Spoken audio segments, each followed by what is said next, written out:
For those of you who don't know, Roy Moller is a Scottish-Canadian singer, songwriter, musician, poet and subtitler for TV. He started gigging and recording music in his 30s, to which he received radio airplay on prestigious stations such as BBC Six Music. He was then invited along by radio DJ Mark Riley for an interview and to perform a live session as a solo artist and again with a band. Widespread acclaim followed as Mark Riley was quoted as saying Roy Moller was Scotland's best kept secret. He has released several albums. He also received airplay from legendary BBC Radio 1 DJ John Peel, supported Mick Taylor of the Rolling Stones and earned a Rave NME review. Roy's songwriting talent saw him write several songs with Belle and Sebastian's Stevie Jackson. The songs were featured in the Nick Hornby movie High Fidelity, which starred John Cusack, Jack Black and Tim Robbins. In 2014, he paid a musical homage to Lou Reed at the Edinburgh Fringe Festival. He has dyspraxia and most recently was diagnosed with ADHD along with borderline autism. Before we proceed with the latest episode, let's give a special mention to my fellow dyspraxic podcasters. Look out for Dyspraxia and Live Podcast, Neurocast by Autistically Aaron, Challenging Behaviours Podcast, and the newest addition to the scene, the Theatric Dyspraxic Show, which is on YouTube now. You will find the Theatric Dyspraxic on Facebook, Twitter and Instagram. I was fortunate enough to have been the first guest on the Theatric Dyspraxic Show podcast. In this, I discuss my life and mental health with dyspraxia. Now, here's your host, Billy Stadley. Hello, Roy. Welcome to the podcast. How are you? I'm fine, thanks. It's really a pleasure to be here. So thanks for having me on, Billy. No, it's my pleasure. I've seen you on the open mic nights with on the Dyspraxic Circle Zooms, which are very enjoyable. And I've heard good things about you since you did a demo single with Pete Guest, the founder of Dyspraxic Circle. And I've been keen to speak to you ever since. Well, I'm very happy to talk to you, Billy. I've listened to the 3 episodes of the podcast that are up as we record this. So I think it's great that you're doing this. It's really important that dyspraxic voices are heard, talking at length and talking about things that aren't always just directly to do with dyspraxia. Definitely. I 100% agree with that. Thank you, Roy. So you came into the world under difficult circumstances, having been born in Scotland but conceived in Toronto to Canadian parents. Your birth mother flew to Edinburgh for the birth and headed back to Canada alone just weeks after labour. This resulted in you being adopted by a Scottish couple. How did that feel as you grew older? Like, would you say that played a factor in your dyspraxia, or you're not sure?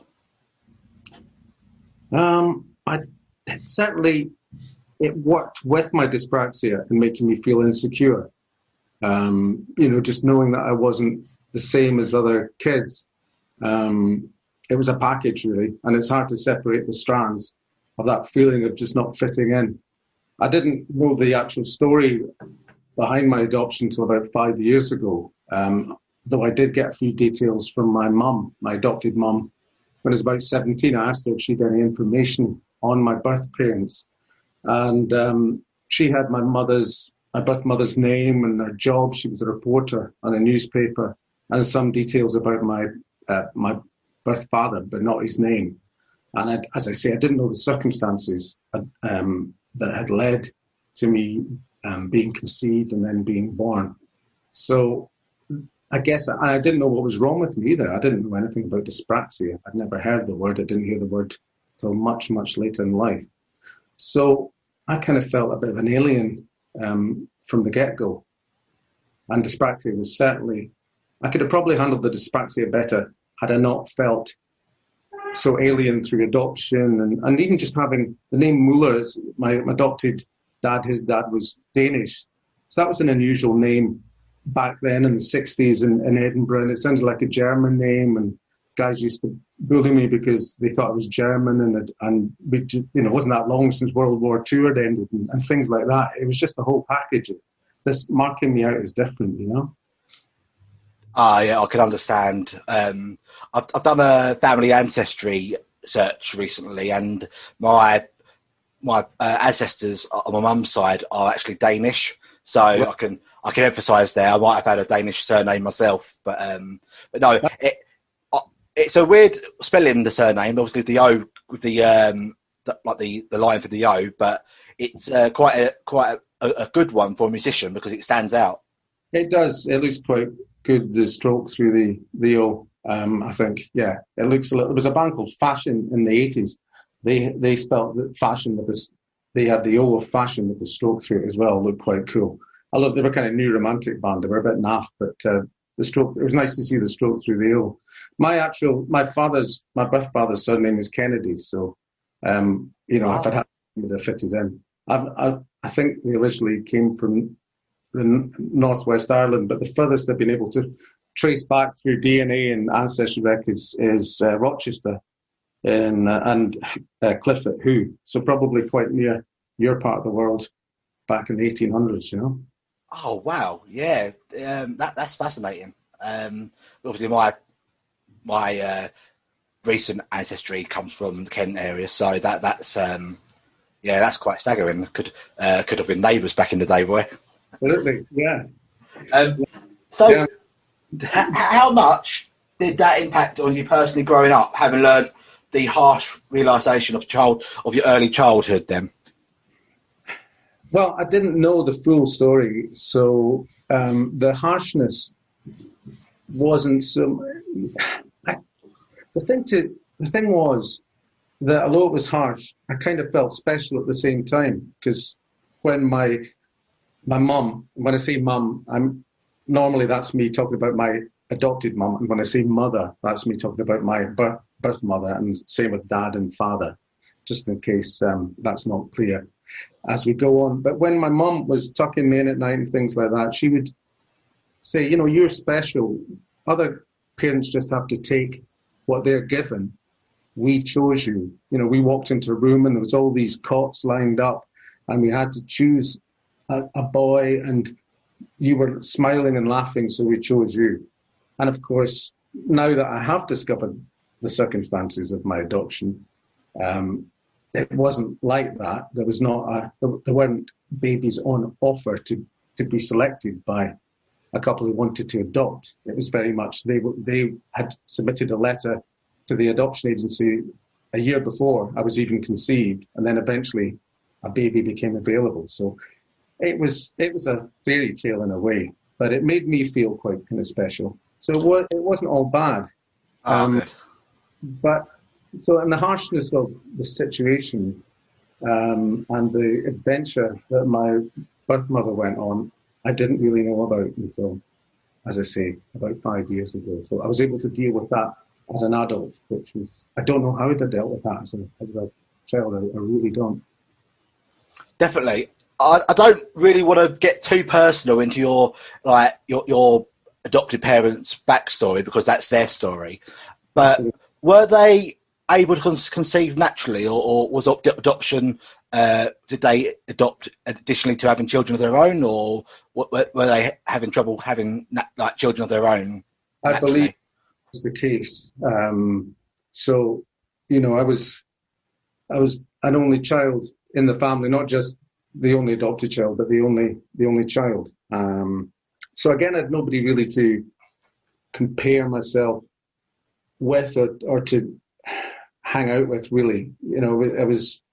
I got on well with my adopted parents, but I was the only person of my age that I really knew. I was quite solitary because of that, and because of the adoption, the surname, the dyspraxia. I felt like a whole raft of things, really, that added up to this feeling of being odd and different.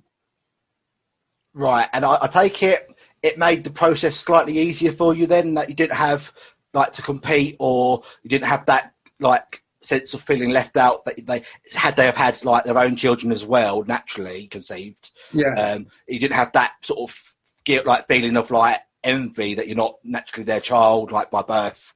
I guess, did that help, or did it not make a difference? It's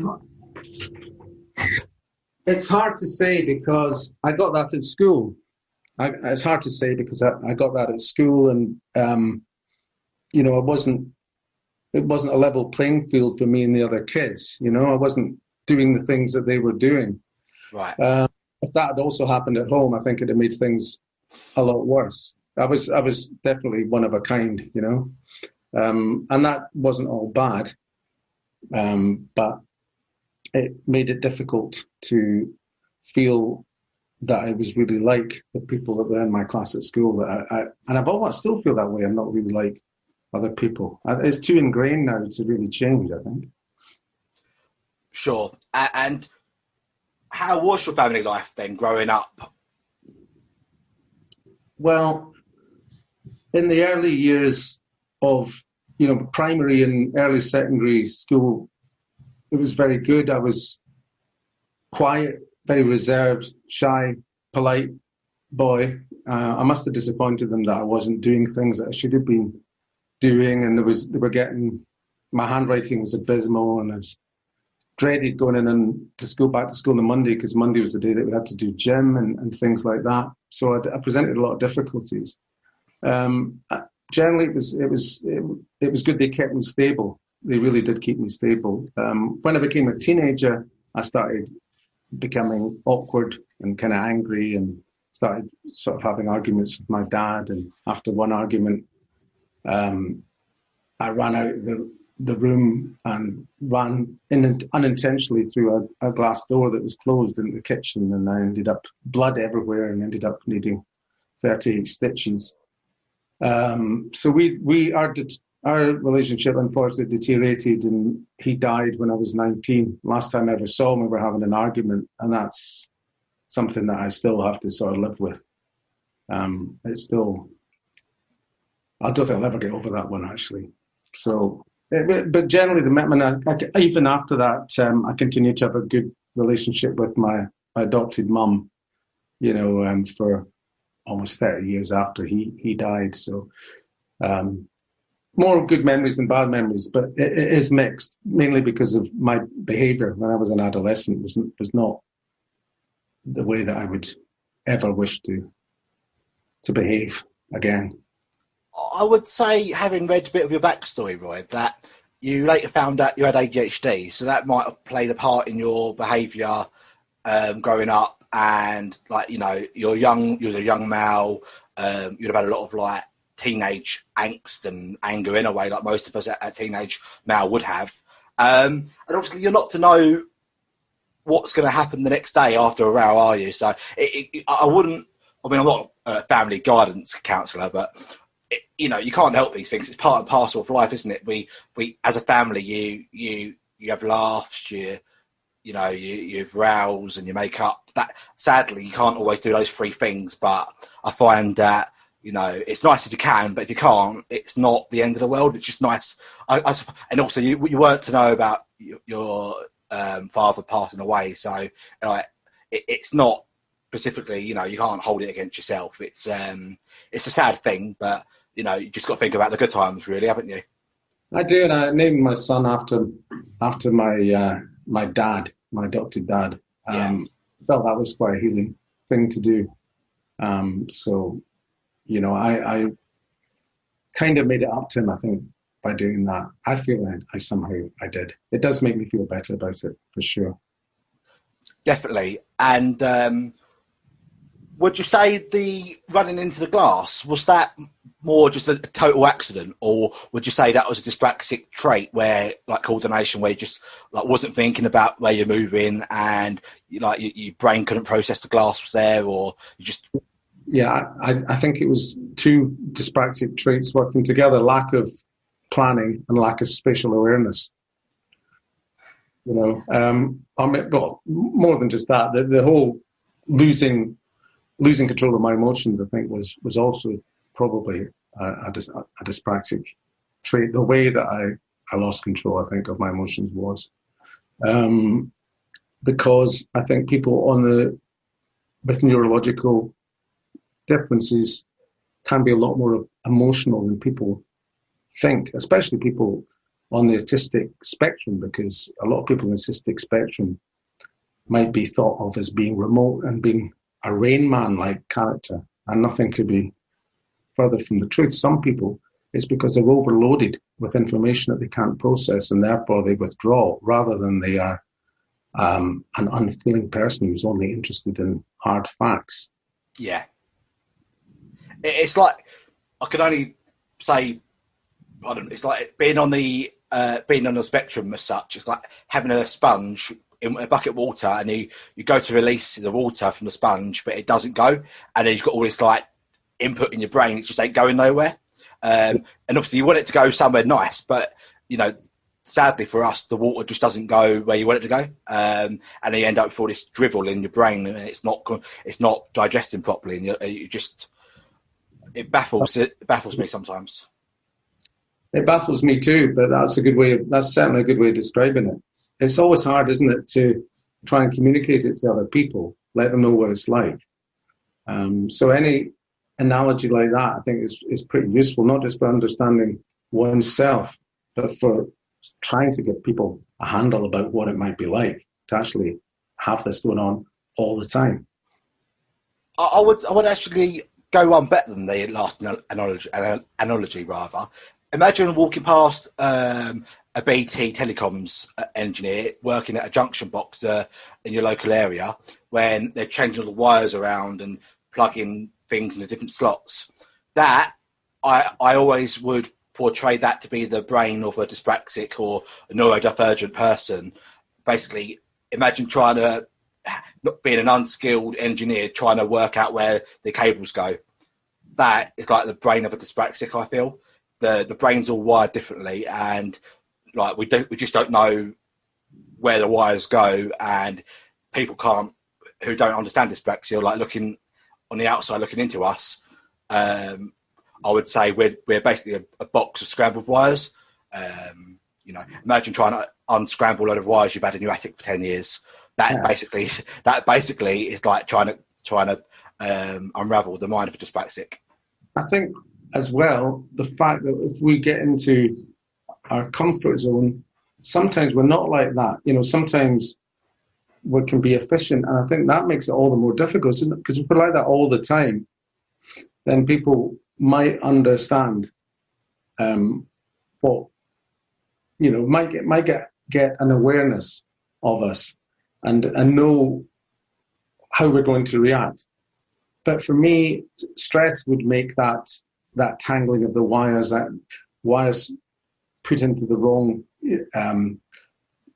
hole, the connections not in the right order, that all is made much worse by stress, for instance. But if I'm doing something that has an element of routine to it, that I've done many times before, then I tend to be, pretty much can't be detected necessarily that I'm dyspraxic. So it's really difficult when you're able to do task A and task B, and then it's expected by yourself as well as by other people that you'll be able to do task C, and somehow you just can't. And I think that it's that sort of seemingly random nature of it, but it can just crop up and in an unfamiliar or stressful situation crop up quite quickly and quite badly, that I think adds to the difficulty of people really being able to understand what dyspraxia is. Ourselves, as well as neurotypical people, I think it's really hard. And everybody's dyspraxia is different. Yeah, certainly. I would say, like when it comes to like unscrambling a wire or cable, imagine a normal person, a neurotypical person trying to unscramble it. They might do it in a minute or two. We just need the extra few minutes to have more time to work out how that's going to happen. And we'll get there, but we just need the extra time. Yeah, and there's the thing of not being able to visualize it. And then even if you do visualize it, not being able to make your hands do what your brain knows needs to be done as well. So there's the kind of two strands of dyspraxia there as well. Even if you know what you want to do, it can be hard to actually do it. And sometimes you just don't know where to. You get brain fog and you don't even know where to start. So yeah, tasks are difficult. They really are. Yeah, definitely. So going back a bit, at what age then did you learn that you were adopted, and did you ever feel a sense of resentment towards your birth parents? I would say I knew I was adopted before I didn't know that everybody else was. It was I was told, as I, was saying about almost like in a bedtime story. It was part of my nighttime ritual from my mum sort of reading me a story and settling me down. Although I didn't settle down for long, unfortunately. Terrible sleeper then and terrible sleeper now. But it was always part of that, my sense of self, that I'd been chosen. So, I didn't have a moment of realization. It wasn't an EastEnders dum, dum, dum moment. It was always part of the story. And I never felt any resentment towards my birth parents. When I didn't have a name or any sense of them, I couldn't even imagine what they could have been like. And no, just never felt that. I'm glad to say, never. And since I found out the story of my birth mother coming to Europe, I'm not sure of all the stages of the journey, but flying from Toronto to Europe and giving birth to me in Edinburgh, I feel a real kinship with her. I was with her on that journey pre-birth.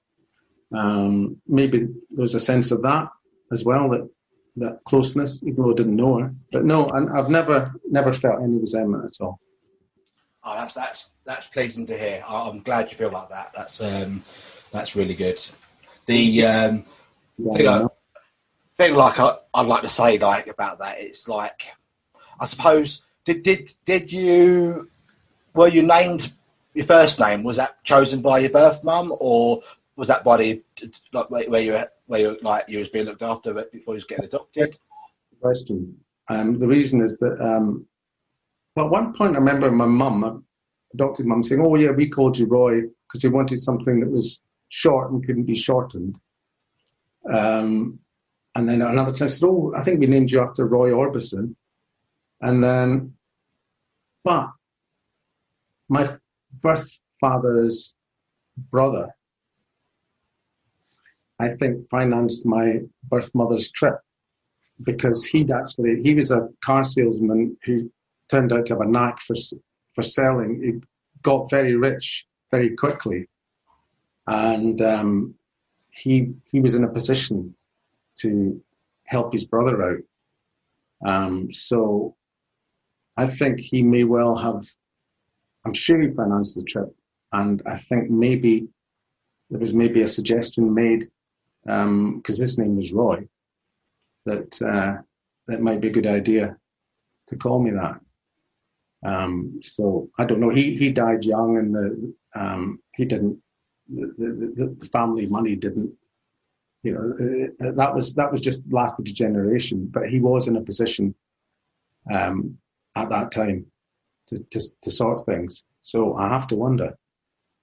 My birth name and my birth certificate is James. So. And it's my mother's maiden name. So I was born James Seymour, which is a middle name that's run down my father's side of the family.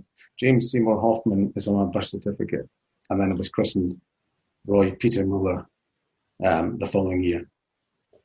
That's fascinating. I'm like in awe of I like things like the family ancestry shows you get on TV, like Hare Hunters, or the ones with Davina McCall on ITV, where they go back and look at adopted, I think is it long lost families and things like that.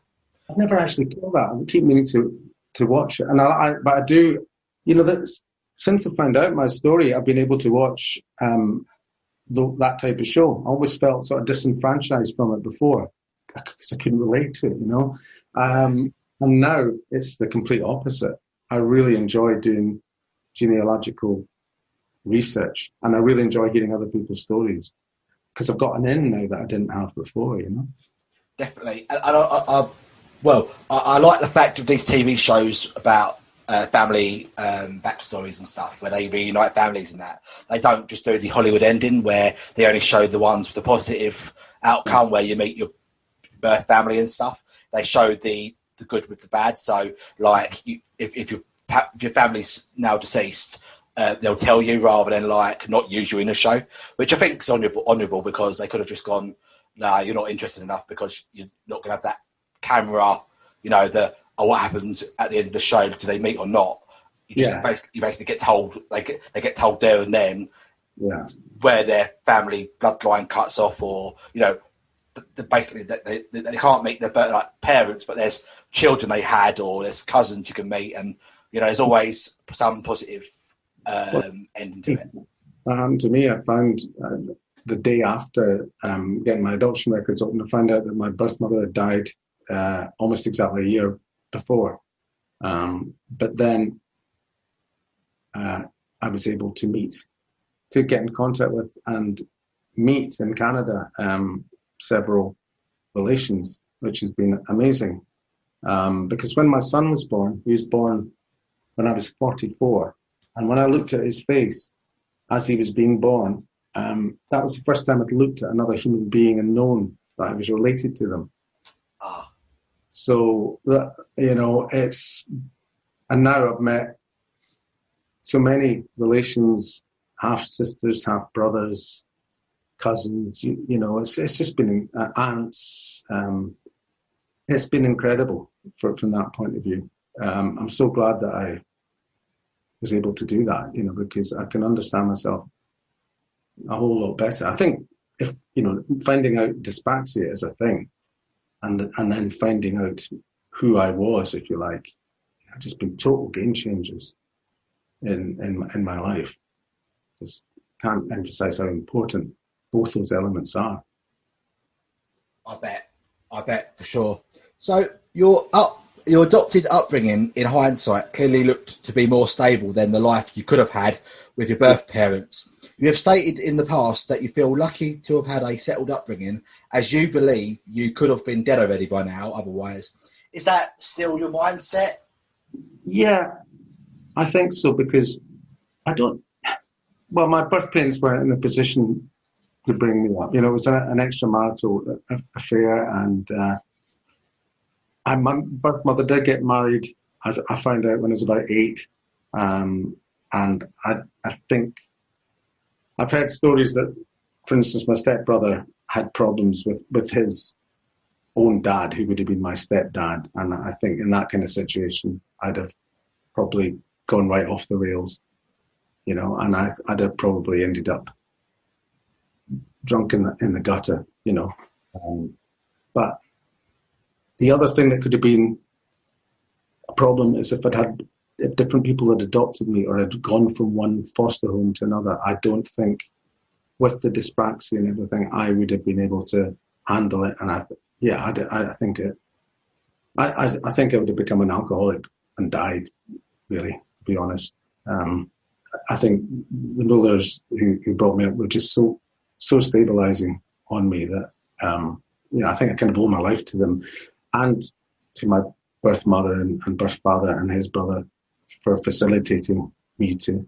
They didn't know who was going to adopt me, but they did the right things, and so I was adopted by the right people. So I'm grateful to everybody involved in the story, and I'm very grateful to the birth family that I now know, because I felt rapport with them right from the start. There's not been difficulty with any of them that I've met or spoken to, and so maybe, you know, things would have been all right because I would have felt this connection. If I'd grown up in Canada and they'd been around, then I think it would have been all right. If I'd been sort of farmed out, then that's where I think I would have, you know, I'd have been rudderless, I think. And I think that would have led to alcohol and very possibly not being here now.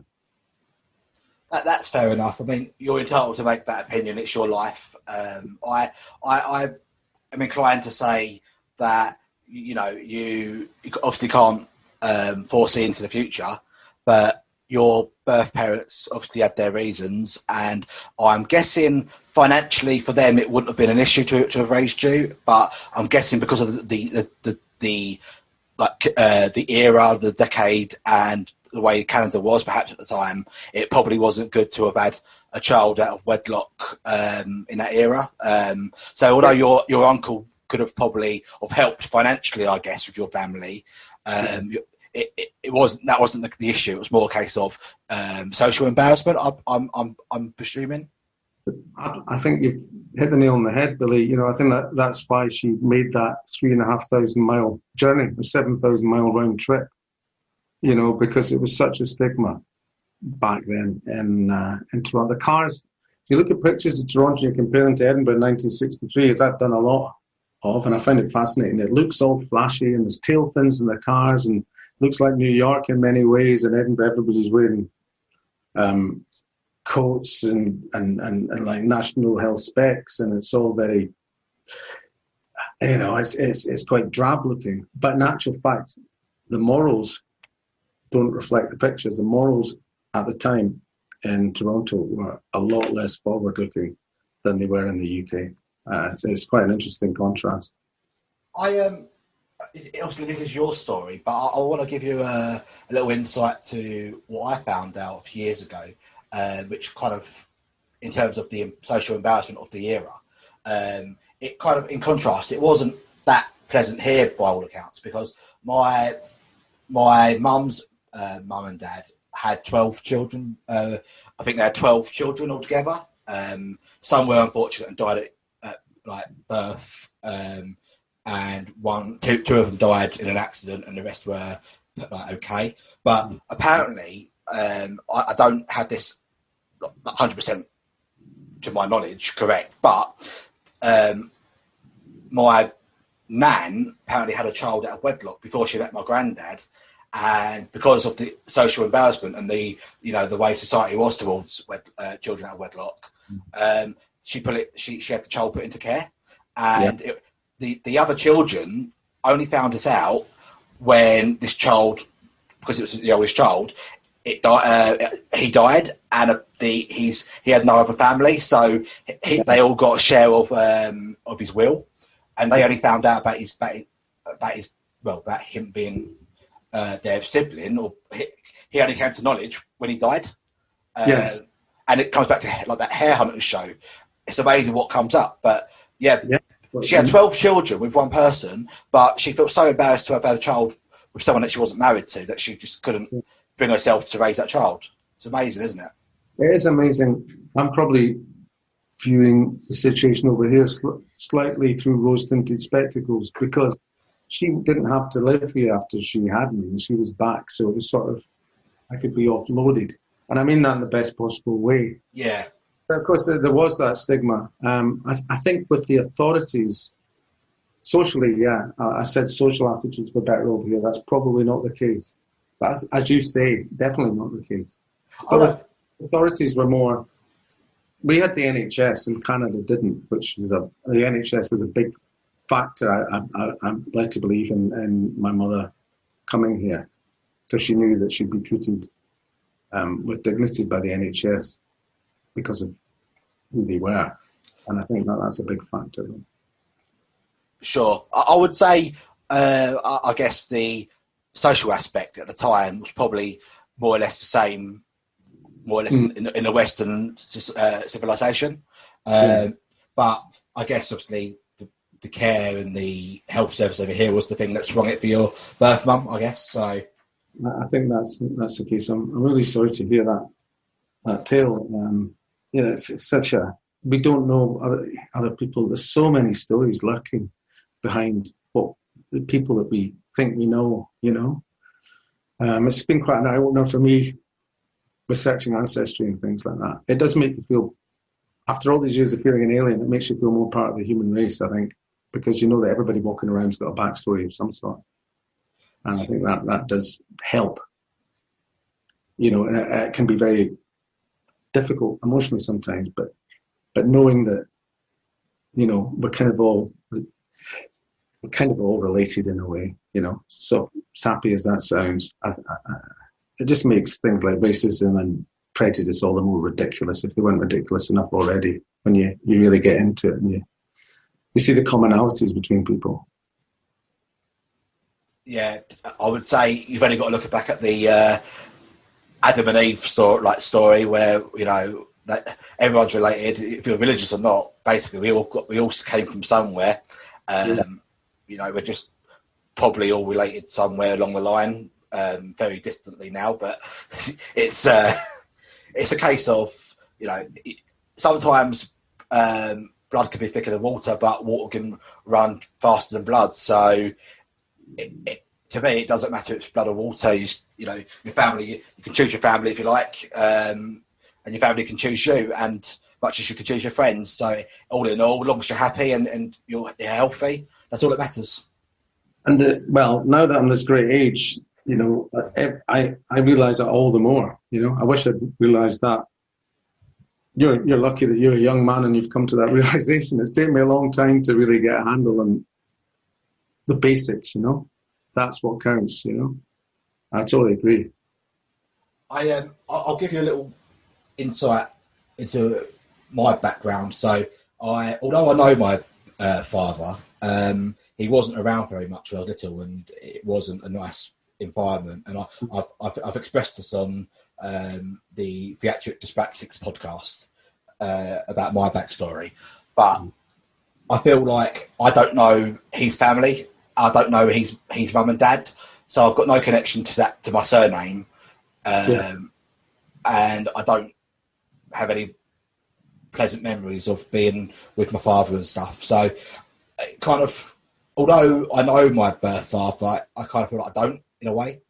Yeah. So I really can emphasise with what your thing is for your birth parents in a way. I can kind of grasp it, and I can kind of emphasise to a degree, and I really, really do feel pleased that you've got a positive outlook on the situation, and you know, in hindsight, you understand that these things were done for your benefit rather than to your to have disadvantaged you. It was all to progress your situation, and I feel kind of content that it's worked out for the best for you. I think it has. You know, I don't romanticize them. I mean, but I don't have.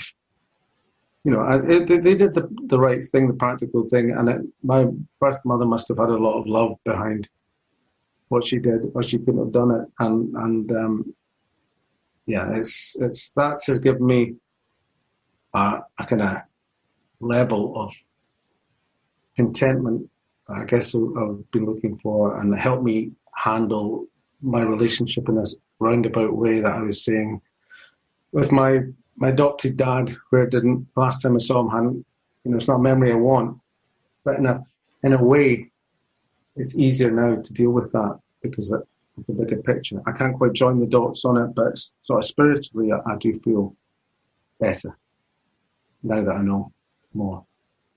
Good. I'm pleased to hear that. So, when did you find out that you were dyspraxic? Additionally, at what age were your family or people in general spotting the signs or mannerisms? Well, you know, Elvis died at 42, and that was the age that I found I was dyspraxic. So that's you know, it's quite late.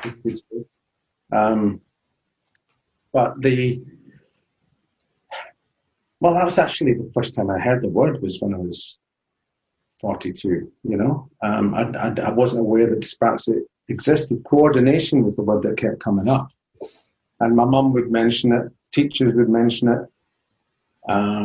So I knew I had problems with my coordination, but I didn't know that related to other manifestations of dyspraxia, because I didn't know there was this underlying condition beneath it. So people would pick up on clumsiness, untidiness, terrible handwriting, shirt tail hanging out, all bad at sports, lots of different things. And I hadn't figured that my clumsiness had to do with my sleep problems, which had to do with my difficulty visualizing things like technical drawing. That I was the worst they'd ever seen. Art, things like that. I just couldn't get an understanding that there was a condition that was sort of an explanation for these various strands of who I was. So they were always there and they were picked up on, but I and nobody else seemed to actually know that it was a condition called dyspraxia that was the cause of them. So you touched on the clumsiness. Was anyone ever overly fussy about you being clumsy, or was you ever mocked for that, being clumsy? I would say, you know, I mean, kids will pick up on anything. But the first time it really got to me was when all the kids were being taken to this artificial ski slope in Edinburgh called Hill End. And it was a big, I think it was primary school, it was a big, primary 6 or 7, and it was a big day out, big afternoon out.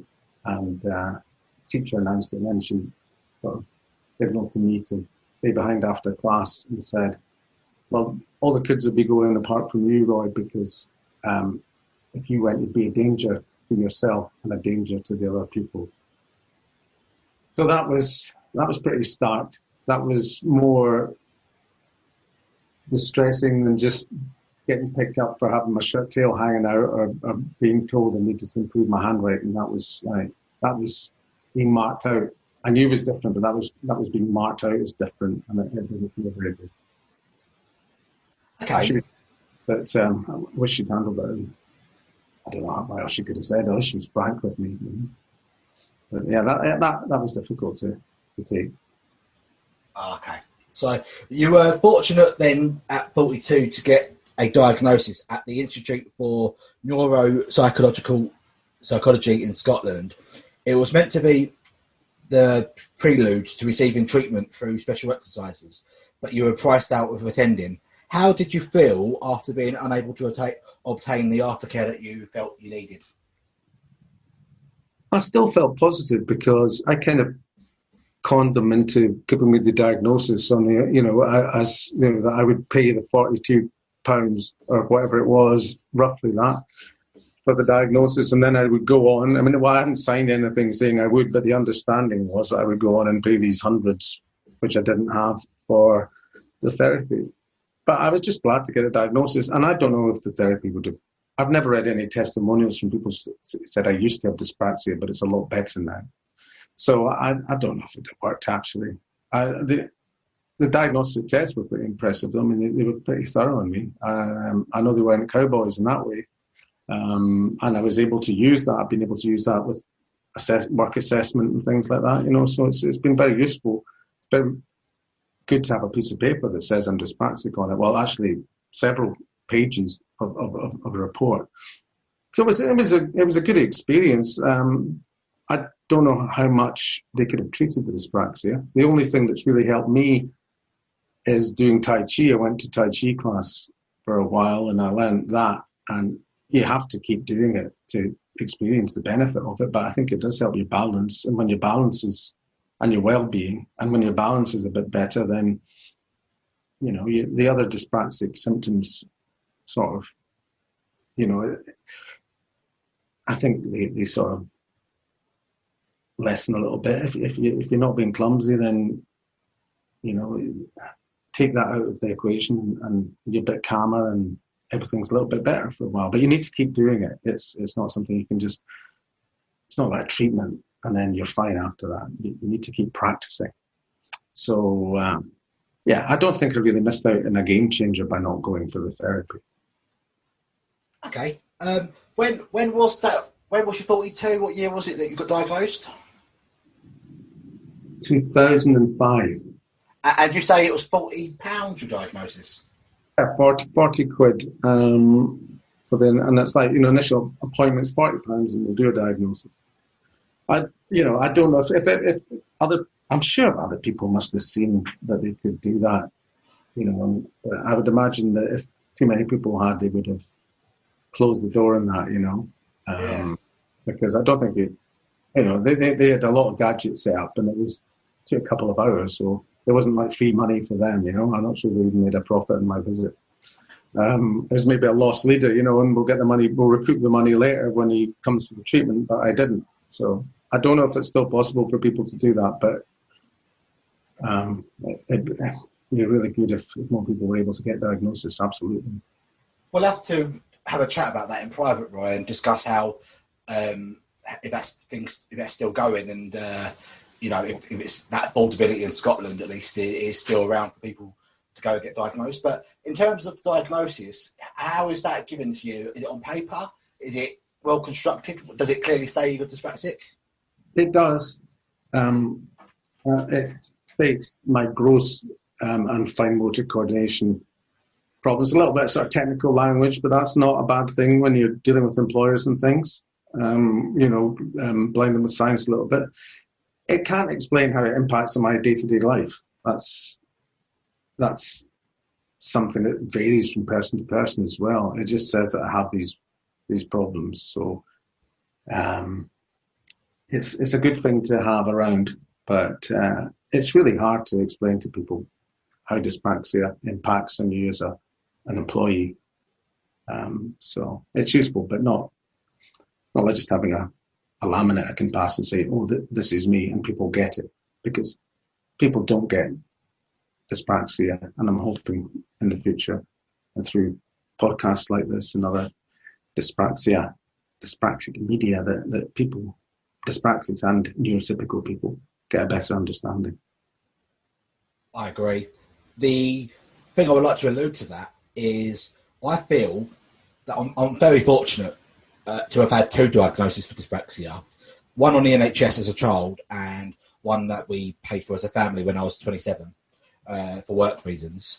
And I still believe that although I've got 2 diagnoses on paper, they do not stand much sway or weight in the eyes of a neurotypical person.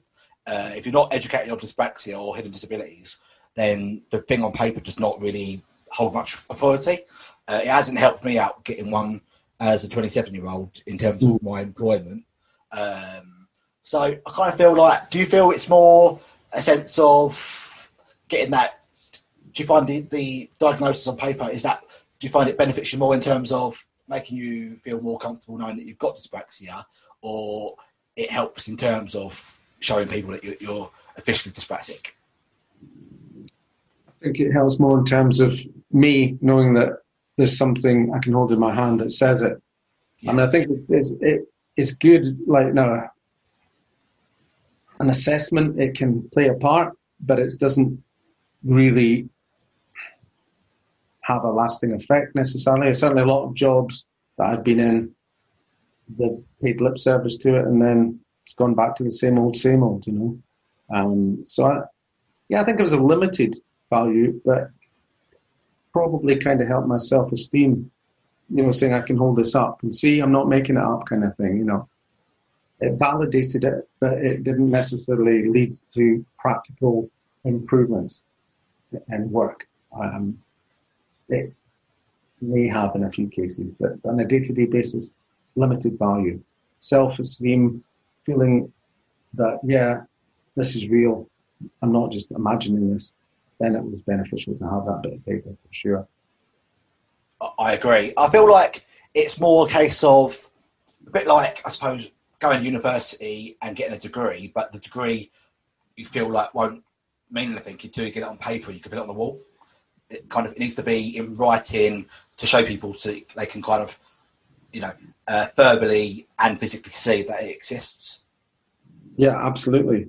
You know, and you know, having a degree doesn't keep the rain off your head, doesn't prevent, you know, you getting cold or not feeling well and all these kind of things. Same with having something saying you're dyspraxic. It's not an umbrella that suddenly protects you from everything else, but it does have its place from time to time. So it's just one more thing, you know. It's always got to keep reinforcing that you have this difference, you know, because you can't just mention it once and people understand it and everything changes.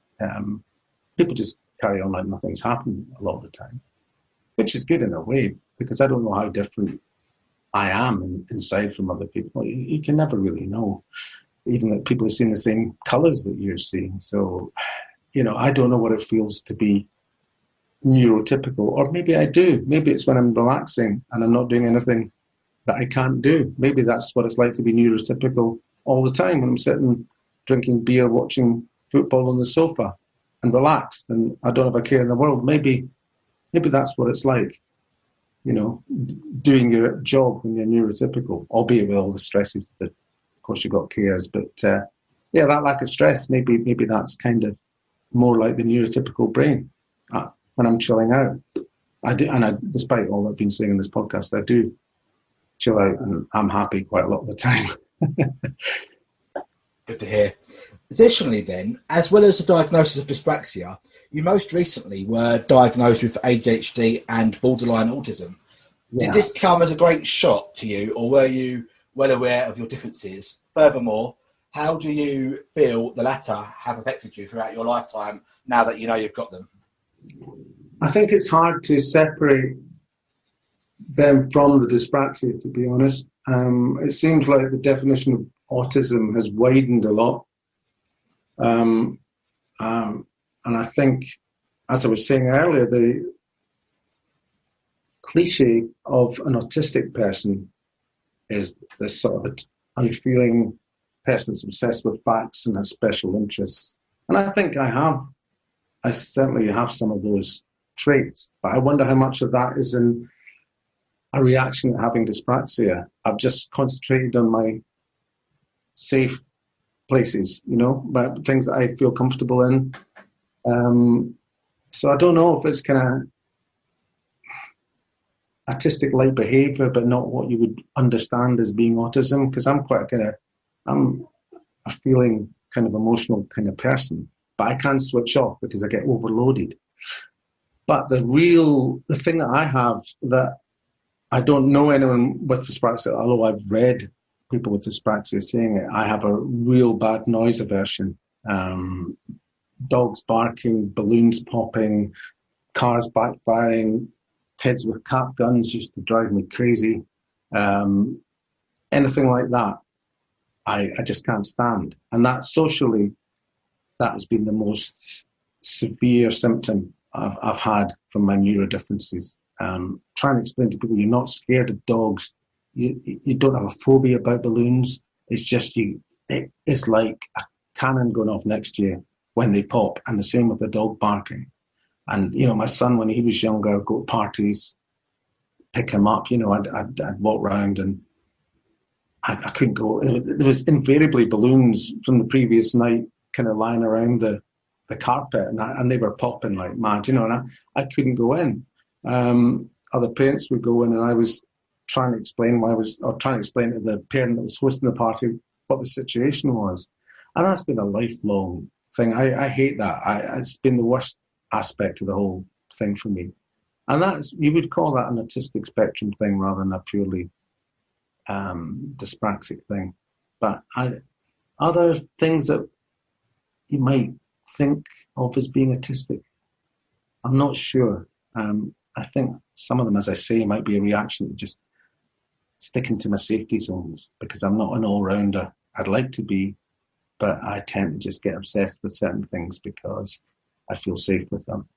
So I think it's really difficult to say to define them and say, yes, this is dyspraxia, this is autistic, this is, something else, this is mental health, this is whatever. I can't unpick the strands. I would love to know where I sit on that kind of spectrum, but I don't know, and I don't think I ever will really find out exactly. It kind of baffles me though how you've become a musician in as an adult, and you've got them sensory issues in the fact that you don't like them triggered noises like balloons popping, or you're sensitive to certain noises, but you're a musician that goes on stages and reacts and has reactive crowds. How does that affect you? Well, for some reason, it must be because I felt my safety zone. Somebody banging a snare drum at sound check is okay. For me, I can take that. I don't know. I wish you could answer that question. It is sharp, sudden noises, right? I think it's a matter of degree, because if I'm walking down the road and a car suddenly beeps its horn, I'll be slightly startled. And I think the level that startles me is equivalent to the level that a balloon popping would startle a person that didn't have this. It'd be like, oh, they would react, but it wouldn't make them feel sick like it does me. It wouldn't make them, they wouldn't feel the after effects for the next half hour like I do. So I think it's all the level of how much it affects you. And for some reason, somebody doing a sound check doesn't affect me. Noise also affects me, and I have problems screening things out. Noise and visually, too bright lights, like lights you might get in a fast food outlet or something like that. They make me feel uncomfortable. That sounds like a kind of autistic thing to me.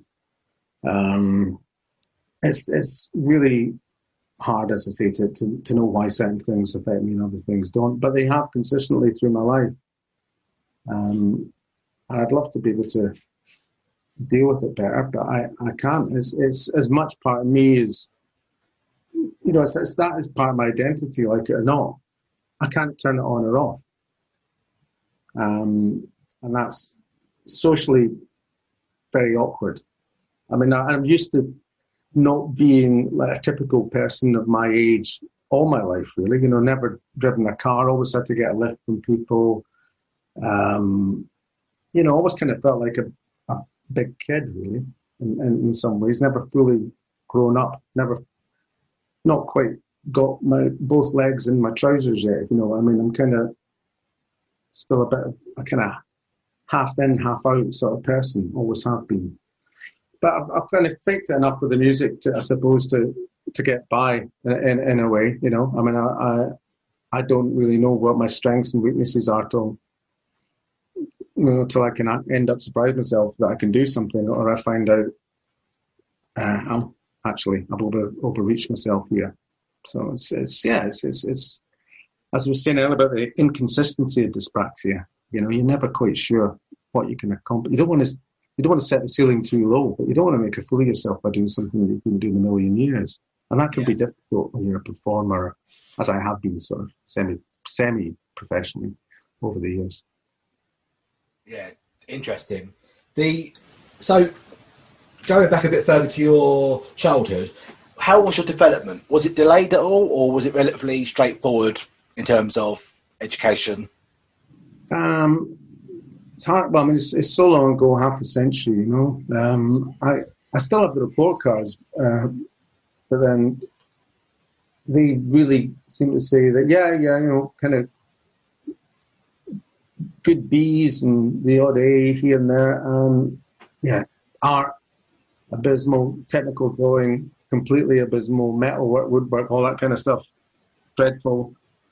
Gym, can't do, all these kind of things. I wouldn't say that I necessarily took longer to do things that I could do. I mean, like cycling, for instance.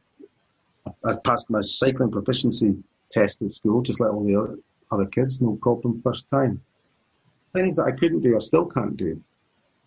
So, development, the things that I was able to do, I could kind of do from the get-go, but things that I couldn't do, I hardly got any better at all. So, I'm not sure it's development really. It's just certain areas, like, just don't go there, and that's been the way for me all the way through. Music's a bit different because, just playing the guitar and things, you do get better. Your neural pathways do start firing, in your own peculiar way. And I know that people find that with the piano and things, that there tend to be adaptive things that happen in your head, or you consciously adapt within yourself that enables you to do things because you've got that enthusiasm for the music, and that determination doesn't always work, as I found out on many occasions, but it does get you somewhere and you do develop. But academic subjects and work as well. I don't really think progression really comes in it, and that sort of baffles people. You can't understand it if you spend enough time at something and you don't show progress. It must be because you're not committed, and that, you probably know what I mean. I think that is a thing that's kind of common to most of us with dyspraxia, that trying doesn't necessarily lead to progress, and that's hard for other people to understand sometimes. Definitely. Did anybody pick up on the undetected differences during your education? Did you struggle at school, specifically, like in terms of your now diagnosis? Yeah, handwriting, sport, anything to do with technical, woodwork, metalwork, technical drawing, as I was mentioning, art, and just being untidy and disorganized. Yeah, school, English, history, okay, that kind of thing. Arithmetic was okay. Maths I found hard to grasp. And it was okay with numbers, but when it came to if A is this and C is that and blah, blah, that kind of conceptual stuff I found really, really hard. But division and subtraction and multiplication and all that were okay for me. That kind of conceptualizing things in 3 dimensions was really hard. Okay. So would you say that, given you were diagnosed later in life with dyspraxia, ADHD and borderline autism, would you go back to school and redo the education, given what you know about yourself now? Yeah, I don't think it's half as bad as it was. My son's inherited a few of my coordination issues. He's not inherited the aversions that I have, like the noise thing and that kind of stuff.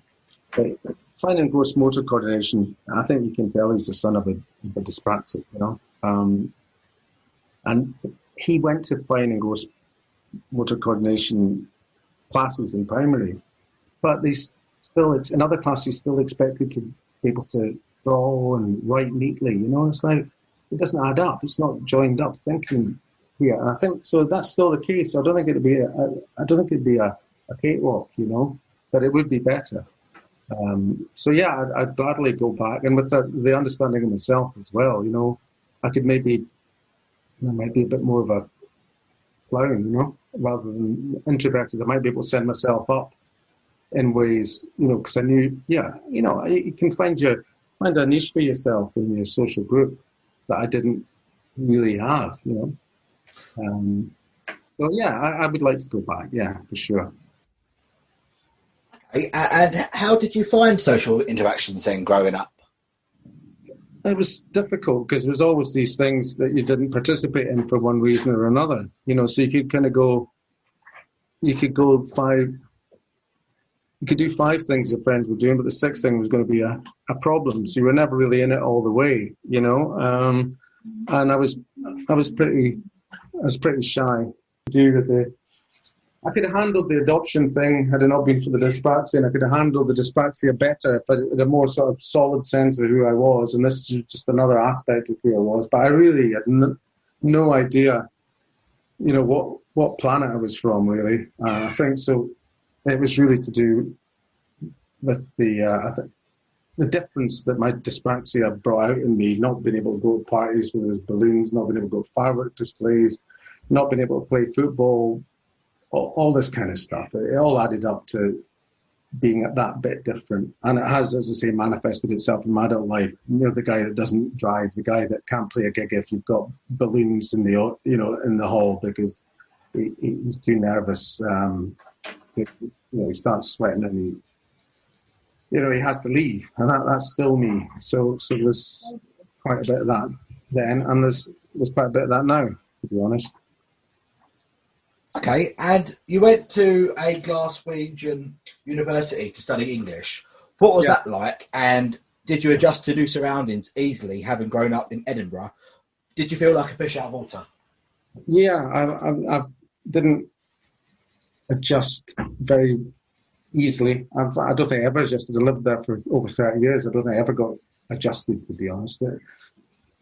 it just played up the differences, you know, because you go to a party and people or be sit in the refectory and people would ask you, what school did you go to? And pretty quickly realised they were trying to find out if it was a Protestant school or a Catholic school. And then there's a lot of stigma about Edinburgh. Edinburgh is supposed to be snobby and people were mean, and Glaswegians supposed to be really friendly and generous and warm-hearted. So that was, people weren't shy to tell you that, and I still hear that now. And it's now manifests itself. What was true then of Glasgow is now seems to be presented as being the way that Scottish people had. And I think it's you know, we're all Glaswegians now, really, and I feel very uncomfortable with that. I remember going to a party and a guitar was being passed around, and I was playing. I was playing a few chords. I was doing okay, and then this guy kept going, "Yes, Jane, yes, Jane." And I thought, Jesus, you know, what way is that to talk to somebody, you know? And I was like, and I must have said something. He said, "Oh, just Glasgow humour, son, just Glasgow humour." I thought, that's Glasgow humour you can stick up your arse, you know? And with that socially aggressive aspect of it, that I've found difficult to cope with, you know. I found difficult then, and now I see it manifesting itself in the way people talk Scotland up over England, and it's just the way people used to talk Glasgow up over Edinburgh, and I really don't want anything to do with that, you know.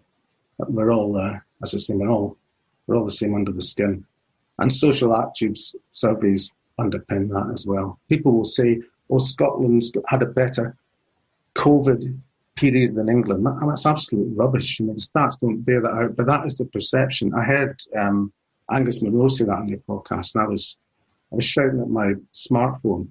The stats don't bear that out, but because Nicola Sturgeon isn't Boris Johnson, that's all she has to do, not be Boris Johnson. You know, I'm not pro-Brexit and I'm not pro-Skexit. I just don't believe in separations. I don't believe in flag waving. I don't believe in people bigging themselves up as being better than other people. So, yeah, I found that in Glasgow, and I found it's permeated a lot of, because of social media, really, it's permeated how Scottish people a certain section of Scottish people can present themselves, and I feel very uncomfortable with it, you know. We have in the UK, in England rather, we have a north and south divide. We used to, and I can kind of, there's no religion behind that, but it kind of it still exists in the fact that, like, it's just ways of living that's different, and attitudes towards Southerners and Northerners that sometimes don't really go down too well. But in anything, when they do mix, when things are mixed, it actually is perfectly fine. But no, I can't personally emphasise or understand the religious aspect of living in Edinburgh and Glasgow. I can kind of look back on history and look at, say, Northern Ireland and the Republic of Ireland and see how they contrasted. But it kind of beggars belief, although certain religious people lived in certain cities, I never quite understood why it made it important for them cities to be totally in favour of one religion rather than the other.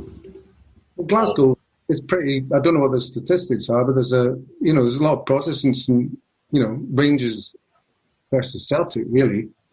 So it's a divided place, very divided. Scotland's a very divided place, which makes the whole ascribing Scots with a certain character en masse, let alone describing Glaswegians with a certain character en masse.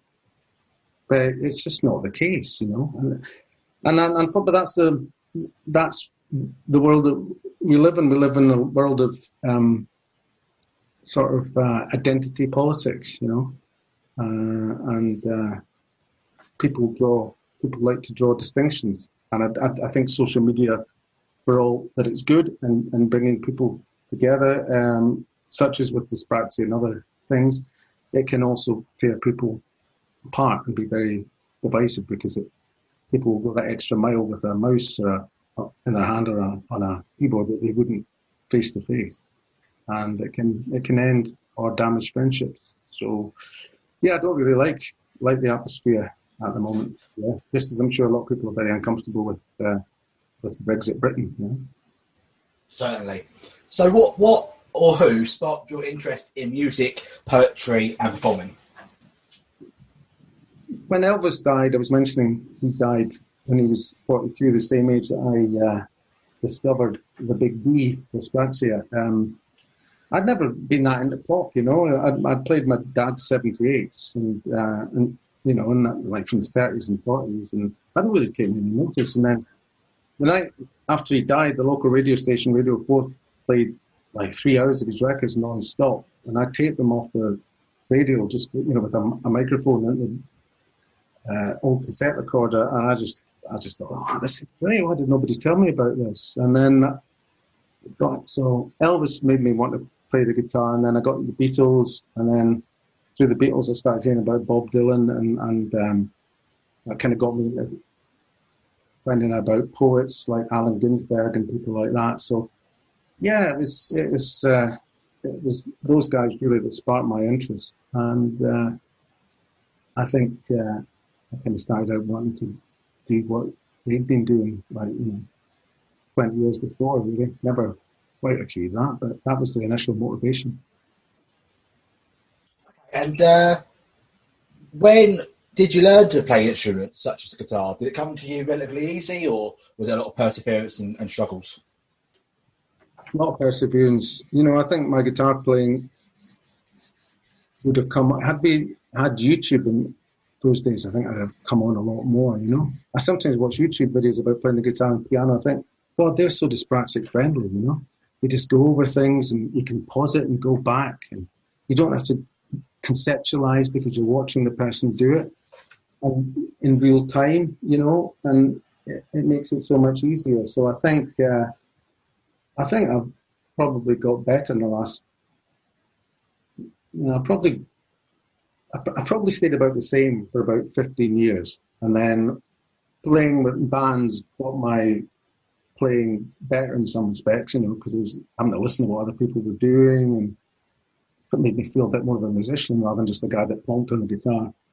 And recently, as I say, just sitting down and going through things on video has helped me as well. So it's an ongoing thing. I think I'm probably better now in my late 50s than I was, you know, certainly than when I was 25, you know, because of the media out there that's available. It really is helpful. You get some crazy people making YouTube instructional videos, of course, you know, but you also get some really thoughtful ones, and the patience that people have when they're doing these things, it's great. Very dyspraxic friendly. So any dyspraxic musicians, you know, the one piece of advice I would have, apart from if you can try and work out what your boundaries are, which I never have, so that you don't limit yourself but you don't make a fool of yourself.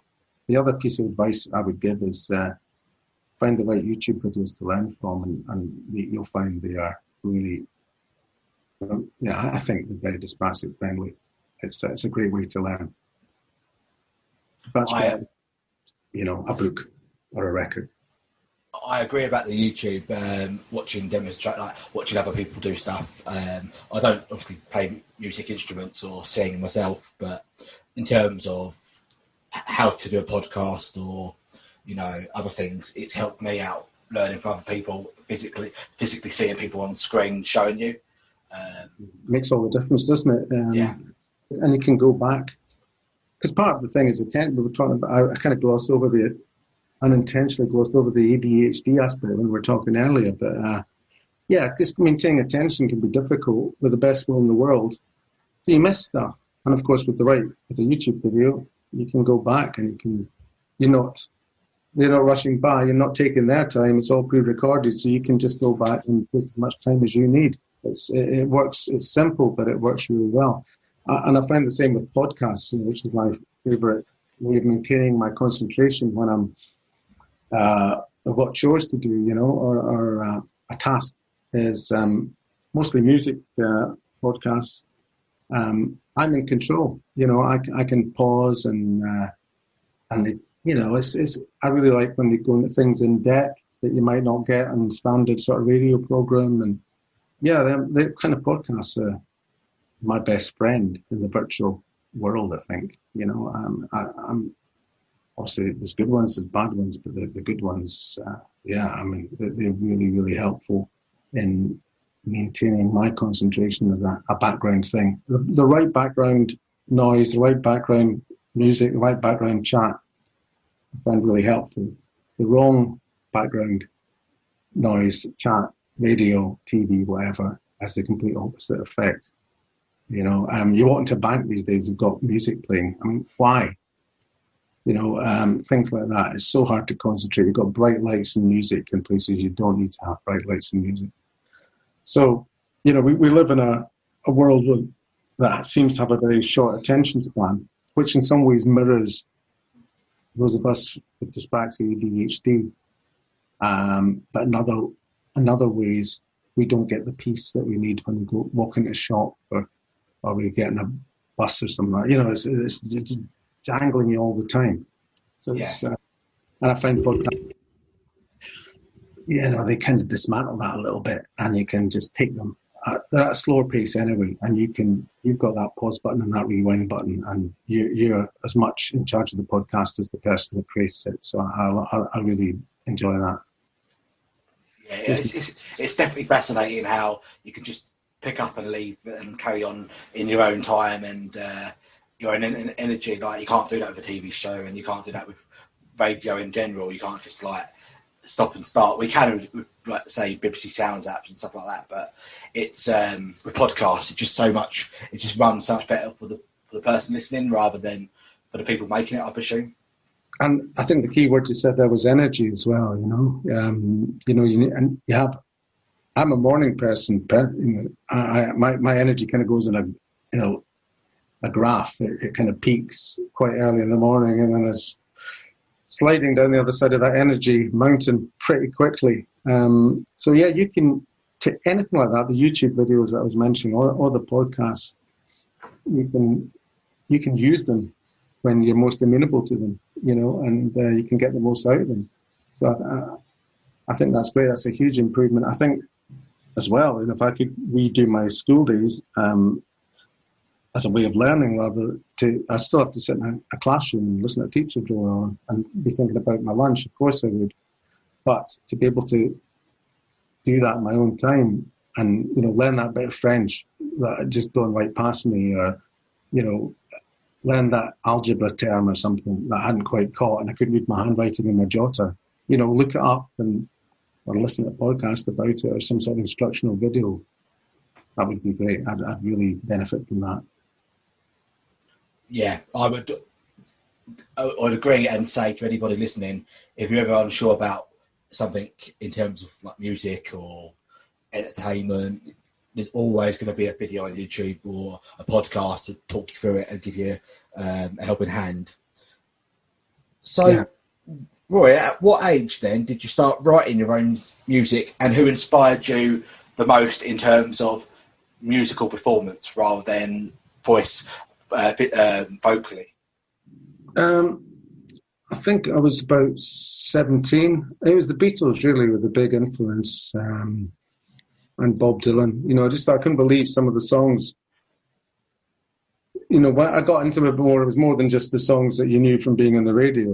It was like, I couldn't believe that they were. I remember "I'm the Walrus." I couldn't believe the lyrics of that, and that really, I thought I'd like to write something like that. But of course, and I started out. My songs were either too simple or complete gobbledygook.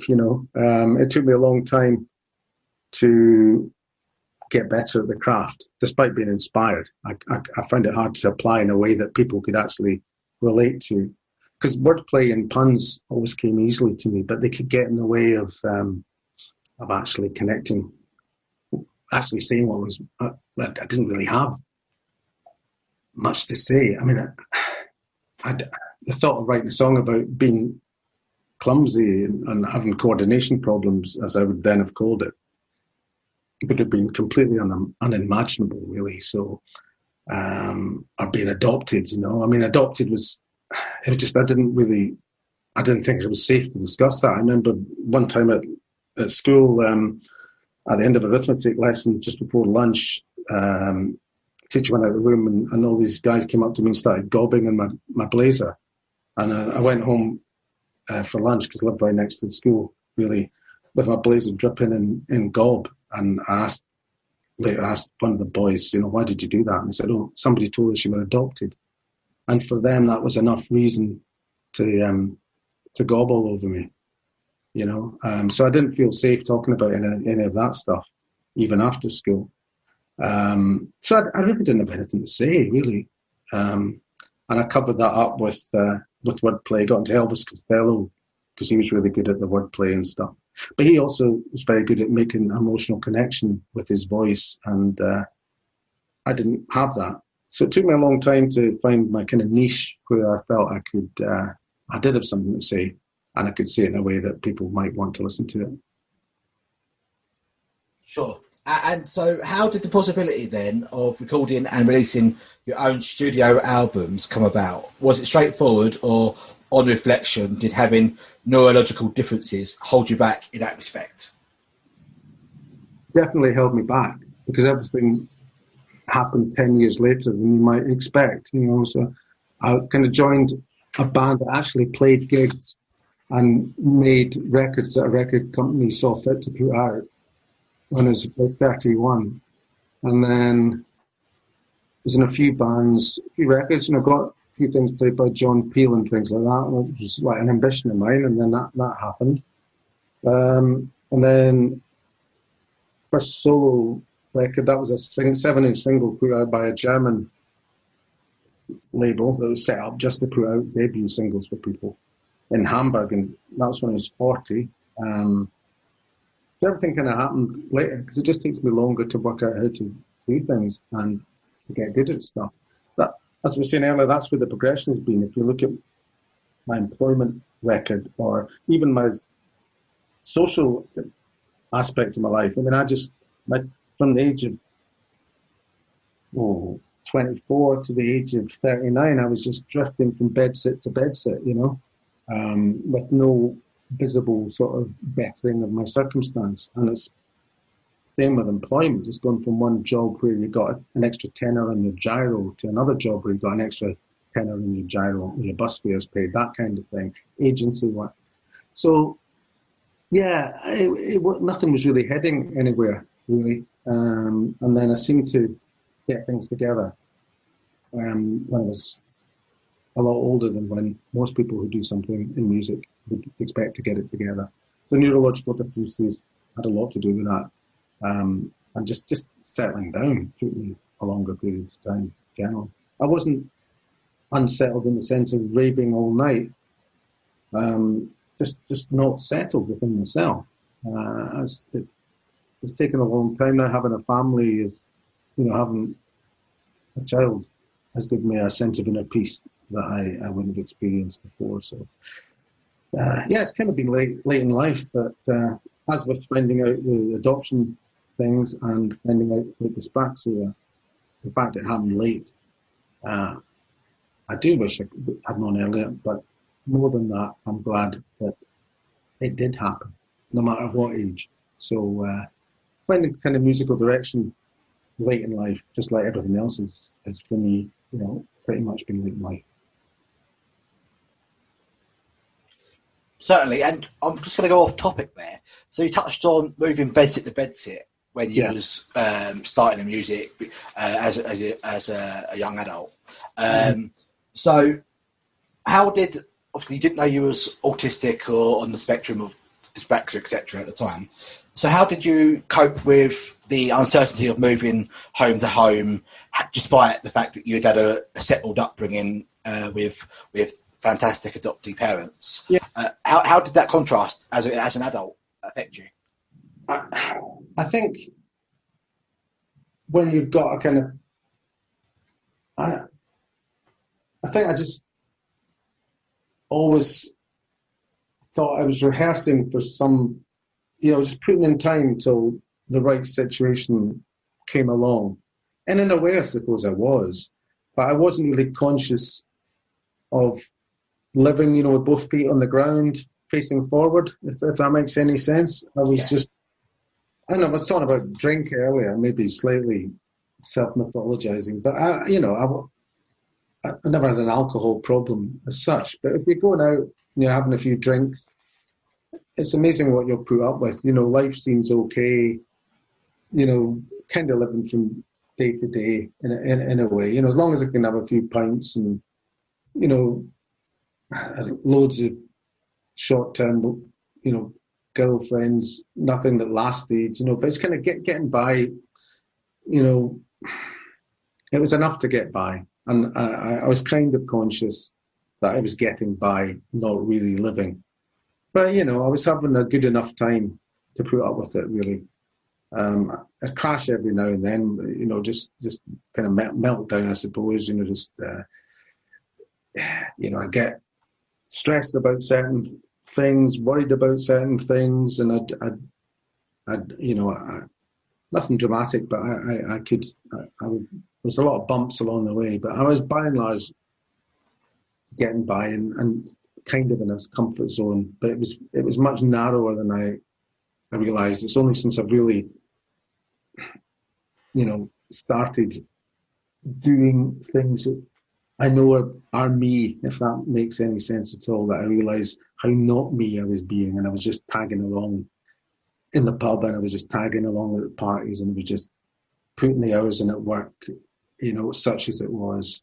It wasn't really anything other than getting by, and I think that reflected in the music I was trying to do as well. And when I started getting a sense of me, that's when I started writing a lot more songs, and the songs seemed to start connecting more with people. So, yeah, I think I kind of blossomed late, and I think that can be a symptom of neurological differences. Maybe some people with neurological differences, it's the complete other way. You know, maybe Mozart was some sort of autistic savant, you know. But for me, very much took the very long route, took the circular routes, took the circuitous route. So, yeah, that. But you know, the thing is, I don't feel particularly. Even I'm 57, I don't feel it, because I don't feel I've adhered to the timeline that everyone else adheres to. So it's got upsides as well. Sure. So, do you ever suffer from stage fright or anxiety brought on by your dyspraxia when performing or reading poetry?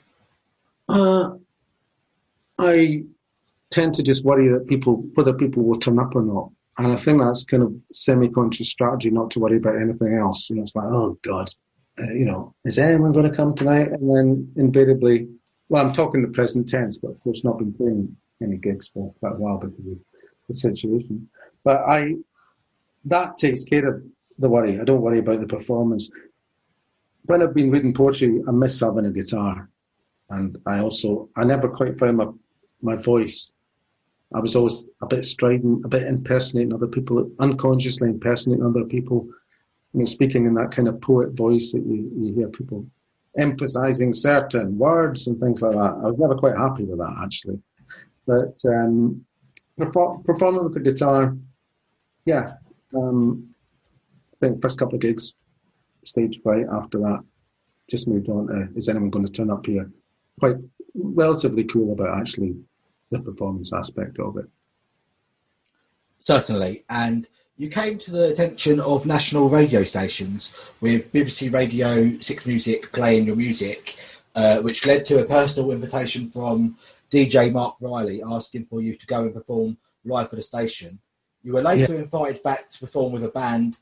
The widespread acclaim soon followed, as Mark Riley was later quoted as saying, Roy Muller was Scotland's best kept secret. I bet you were ecstatic with the attention you got and the music that got received. Well, it was quite something, because he said on the radio show, he said, oh, you know, Roy Muller, a week ago I'd never heard him, now I'm his biggest fan, when he played one of my songs. That was nice. And then he said that thing about his first question to me when we did the session was after we played the opening song. He said, "Oh, you know, I think we went away and we came back. And before we played the second song, he said, hi Roy, welcome to Six Music. You know, I put it to you that you, Roy Muller, are Scotland's best kept secret." So that felt good. But then, you know, I sent him. He picked up on a record that had been issued by this label in Canada called The Beautiful Music that I'd made. So he, just sent it to him in a Jiffy envelope, you know, and he just was going through his CDs that he got, and he stuck that one in, and he liked it. So it was fairly straightforward, and it felt good. I sent him things after that, and you know, I think next album we played one song off that, and then the album after that he played one song once, and then Flatline, you know. So he was my biggest fan. Now, radio silence. So it was good at the time, but I mean, you know, if you're listening, Mr. Mark Riley, I do have new music in the pipeline, but it hardly set me up. But I've got a BBC radio session, you know, it exists somewhere in a vault in Manchester, Salford. I mean, I've got my own copy, but you know, it's there. It's a real 3D thing that I did. That really feels good. Most people don't get to do that. I wouldn't say it's a step. Unfortunately, it wasn't a stepping stone to anything else. But in of itself, of course, I'm very happy that it happened. The thing I'd like to sort of get across though is BBC Radio 6 music is more for like an introducing new talent or upcoming talent, and it kind of, I don't think it's, I don't really listen to the station, but from what I know, it's more there to introduce and then send you on your way. I don't think they're there to sort of... The Tom Robertson show is like that. You know, BBC introducing. Yeah. But I think Wiley, he's, you know, he has his favourites. So if you're in with them, you tend to come back. I remember this guy saying to me, "Oh, when he had got a session, oh, that's great. You know, you'll be back." Well, I did go back with this other band, you know, the following year. I was sort of part of it, but not the main man. So that was kind of true. But yeah, you know, I don't know what happened. I think maybe there used to be Mark and his producer, and then I think there's another guy got involved in the selection of the music. I don't know, you know. I've been away for long enough now from putting out any new music that it might not be a bad idea to give it another go. Yeah. I mean, you got nothing to lose really if you go for it again. Go for it again. You know, in times like these, we kind of need more music and different voices being heard, because you know, we're all, you know, we look at TV, we've got the same faces saying the same things. Yeah. Look at the main radio stations; they've all got the same playlists. It needs like stations like Six Music to give different voices that you might not have heard before, such as yourself, Roy. You know, I'm hoping that the new audience from Dyspraxia community is going to hear your music, and you're going to have to, unfortunately, start, you know, get busy again. You're going to get your vocal cords flexed again. How do you feel about that? Well, as long as I don't have to duet with Florence Welch, I don't think I could that, you know, don't have enough volume in my voice. Yeah, no, that would be great. I would love that, of course, because lockdown has either coincided or caused me to really start seriously getting back into doing music. You know, I was doing a lot of poetry before that.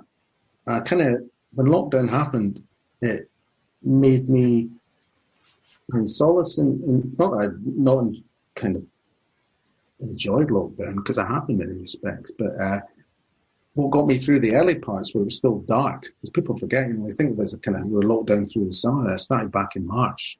So in those cold east coast of Scotland nights, reading and writing poetry wasn't doing it for me, but what was doing it for me, giving me sustenance and kind of feeding my soul was music. and I realised that I was missing out. You know, I realised writing poetry was actually getting me a bit depressed because it was always about me, and you know, it's always a regretful tone. You know, I couldn't get away from that. My technique, I just couldn't kind of write upbeat stuff in poetry. It was always a bit downer, you know. And the music, you've got that extra strand. You know, you can say something that sounds quite down, but you have a chord progression that suggests hope, or you can undercut a quite jaunty tune with lyrics that might be a wee bit darker, you know. And it just felt much more in tune with my biorhythms.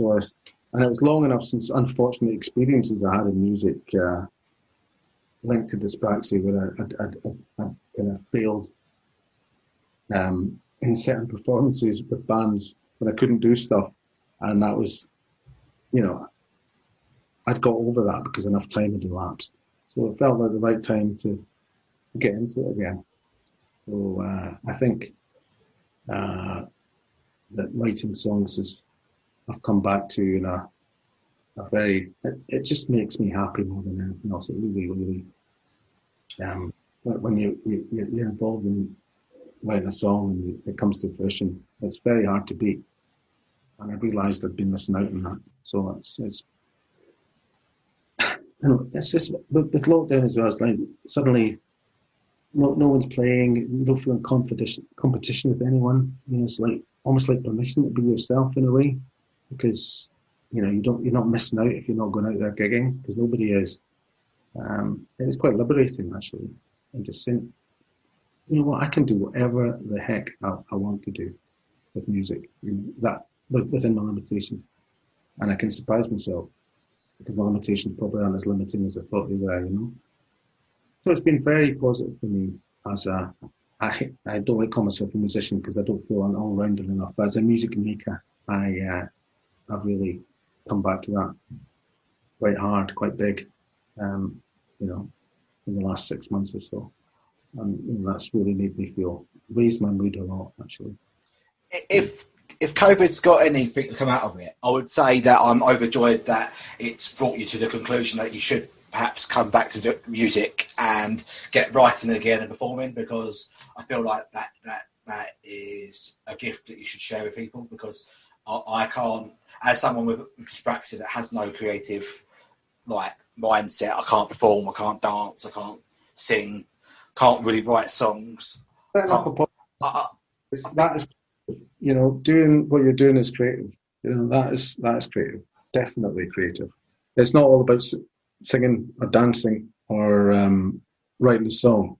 You know, this is, and I know that from not just from your podcast and what you're doing, but just listening to podcasts in general. Putting together a podcast is a creative act, and if you don't have creativity, you can't do it. So you are being creative. You might not be being creative in a Britain's Got Talent definition of creative, but you're definitely being creative. So, you know, credit to you in doing it, and it is definitely a creative act, what you're doing right now. Oh, that's very kind of you to say, Roy. In 2014, you paid a musical homage to Lou Reed at the Edinburgh Fringe Festival. Were you fazed by playing in front of the home crowd, given your differences with, you know, with certain audiences and parts of the country? I was fazed because it was a very small venue, so the capacity was 15, so you could see it. You know, there was a few performances, but they were all in front of a very small number of people. And the less people in the venue, the more nerve-wracking it is.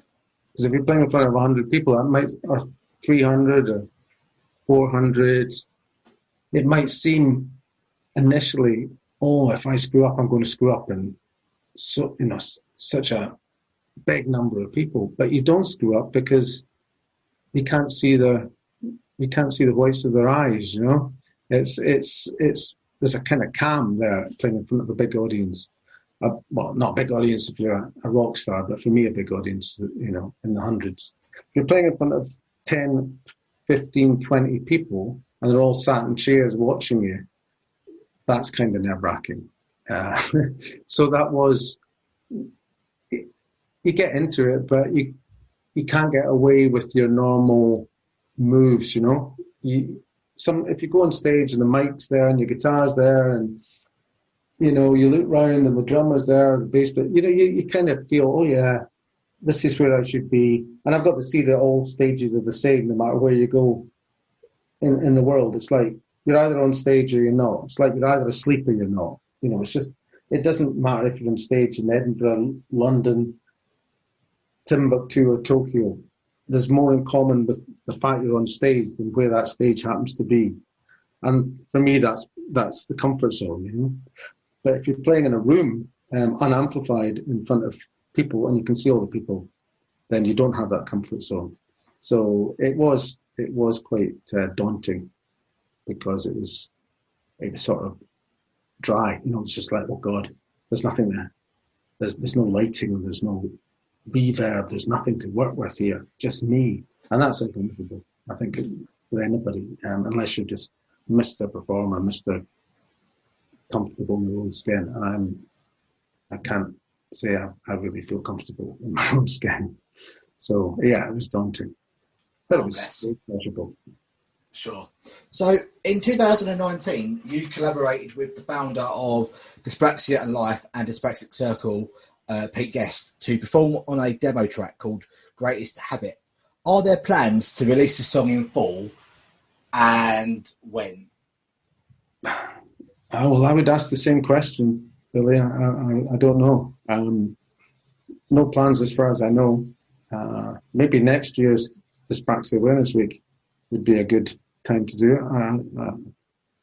Yeah, I would say it was, you know, Pete really wrote the song, and he says that I kind of did the music, but I really just found the chords that landed the melody he was singing. I don't want to play down my contribution, but it was really, I was midwife more than co-writer on that one. So it's kind of, it's Pete's song, and if he wants to make a record of it, I'm very happy, you know, to participate. Or, you know, I'm not sure what's happening, but I think I get the feeling something will happen with it, but I don't know of any definite plans. Okay, fingers crossed for that. Would you be open then to collaborations with other dyspraxics in the future? Yes, I mean, actually playing a band with again, we're backtracking to when bands were a kind of thing, you know. But pre-lockdown, I was playing in a band with a guy, Dave, who's dyspraxic. Yeah, that just kind of came out after we'd already got to know each other, that we were both dyspraxic. I mean, he's very different sort of from me. He can drive. He doesn't mind loud noises, dogs barking, all that kind of stuff. But we both play the A chord in the same unorthodox fingering, you know. It's interesting. So we have certain musical things we do that are the same. That seem to be to do with our dyspraxia. So I think, yeah, definitely. You know, I find it hard if somebody who's in there. I couldn't just collaborate. Say I could collaborate with anybody with dyspraxia who happened to be a musician, like the way I couldn't collaborate with any neurotypical people that do music, because sometimes it's just a taste thing or whatever. You know, you don't gel. But I'd certainly be open to giving it a go. Yeah, that's for sure. Brilliant. And at the end of the podcast, we'll be talking about your social media. And if anybody would like to get in touch with Roy and get together on a session, or, you know, any musical idea or poetry idea of Roy, feel free to get in touch with myself or Roy, and hopefully you can get that rolling. In the past, you've released numerous albums, but nothing in recent years or in recent times. Do you feel that you have plans afoot, given your interest in music again over lockdown, to release new material onto records? Yes. I think that I didn't do music for about 4 years. Mm-hmm. I'm trying to think how long it was that I was engaged just writing, just writing poetry. I couldn't really do the two things together, you see. So when I decided that I'd kind of said what I wanted to say, and it sounds arrogant, but it's literally true. I'd wanted to tell the story of my adoption and who I was, I suppose. And I felt poetry was the best medium for that. And I'd done that. So I didn't just want to write poetry for the sake of it. A lot of people just write to write, and I didn't want to do that. So at the same time, the urge to do music came up again, as I was saying, and that was at lockdown time. So I've written and stockpiled a lot of songs. I've recorded them at home. Some of them I think are releasable as they are. Others might be demos for doing stuff in a studio or some sort of collaborative thing. And the ones about my adoption, I've written about 18 songs about the story of my adoption.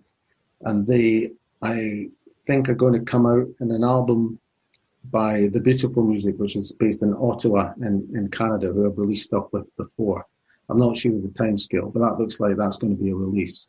And that will accompany the book of poetry I wrote called Be My Baby, about my adoption birth. And it touches on dyspraxia issues in there as well. So that's kind of my statement, that's as personal as I could probably get at this stage.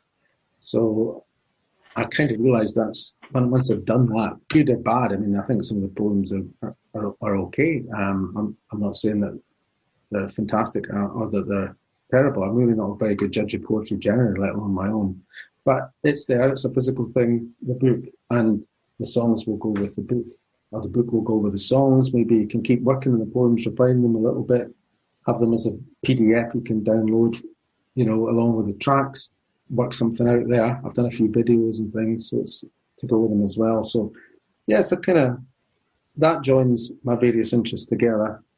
Genealogy, poetry, which is kind of on the retreat, and music, which is in the advance. So that's it. Yeah, that's my kind of plan. I'd rather do this one thing and give it my best shot than just keep writing bits of poems that, I don't really feel. So I feel these songs. I've written other songs as well. So I'm hoping something will happen with them too. But to answer your question, Be My Baby will be out on the Beautiful Music label at some point, hopefully in the coming year. Marvellous. Let's touch back on your poetry then, Roy. So in 2015, you were asked to write and perform a poem for a celebration of Nina Simone at the Royal Concert Hall in Glasgow. How did that come about and how did that feel? Well, I knew the guy that was putting together the concert, and I'd been known to that crowd of people for doing music. And I think, I'd started kind of, the music was in the back burner, so he knew I was doing poetry now. He just said, well, do you want to take part in this and you may want to write a poem? So I did. I'm not the biggest Nina Simone fan, truth be told. She doesn't move me the way Aretha Franklin or Mavis Staples, for example, moves me. I kind of admire her work, certainly in, the stuff she did about race issues and things. I've a lot of admiration for her as a campaigner and as a musician. But it wasn't like I had a burning desire to write a poem about her. So it was sort of an assignment, and that's quite good sometimes. I just had to write a poem about Nina Simone that, had a certain, there was a certain amount of verses, so it wasn't over in a flash, but likewise would go over well in front of a live audience, not bore anybody, and I think I managed that. But it wasn't heartfelt because I wasn't a big fan. It was just something I kind of knocked off. But it was good. It was good reading it in front of the audience, and I felt I did okay. I wasn't too mannered in my reading of it, which is, it kind of bugs me about myself and other poets when you hear them. It's very hard to get a natural voice. as I was saying earlier, you tend to emphasize certain words and it just gets a bit silly, in my opinion. Sure. So, whilst at the University of Strathclyde, you won the Keith Wright Poetry Competition. Can you tell me more about how that came about and the prize itself? What is that? What does that entail? What does that entail? That was 1985, so I'm not sure it's this anymore. I don't think there was. I don't think there was. I can't remember. I might have got £25. I don't know. I can't remember. I should remember that.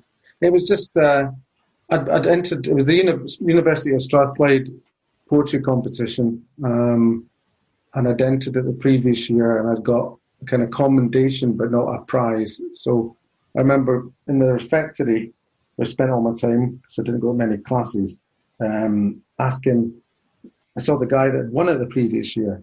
And I said to him, I'm really looking for some tips in entering this competition this year. And he said, well, if you want to impress these judges, you've got to write in form. You've got to write in a particular form. So I looked around for a kind of, because you can write poems with certain amounts of lines and the rhyme schemes and all, the set forms as well as the kind of poetry that's just free form.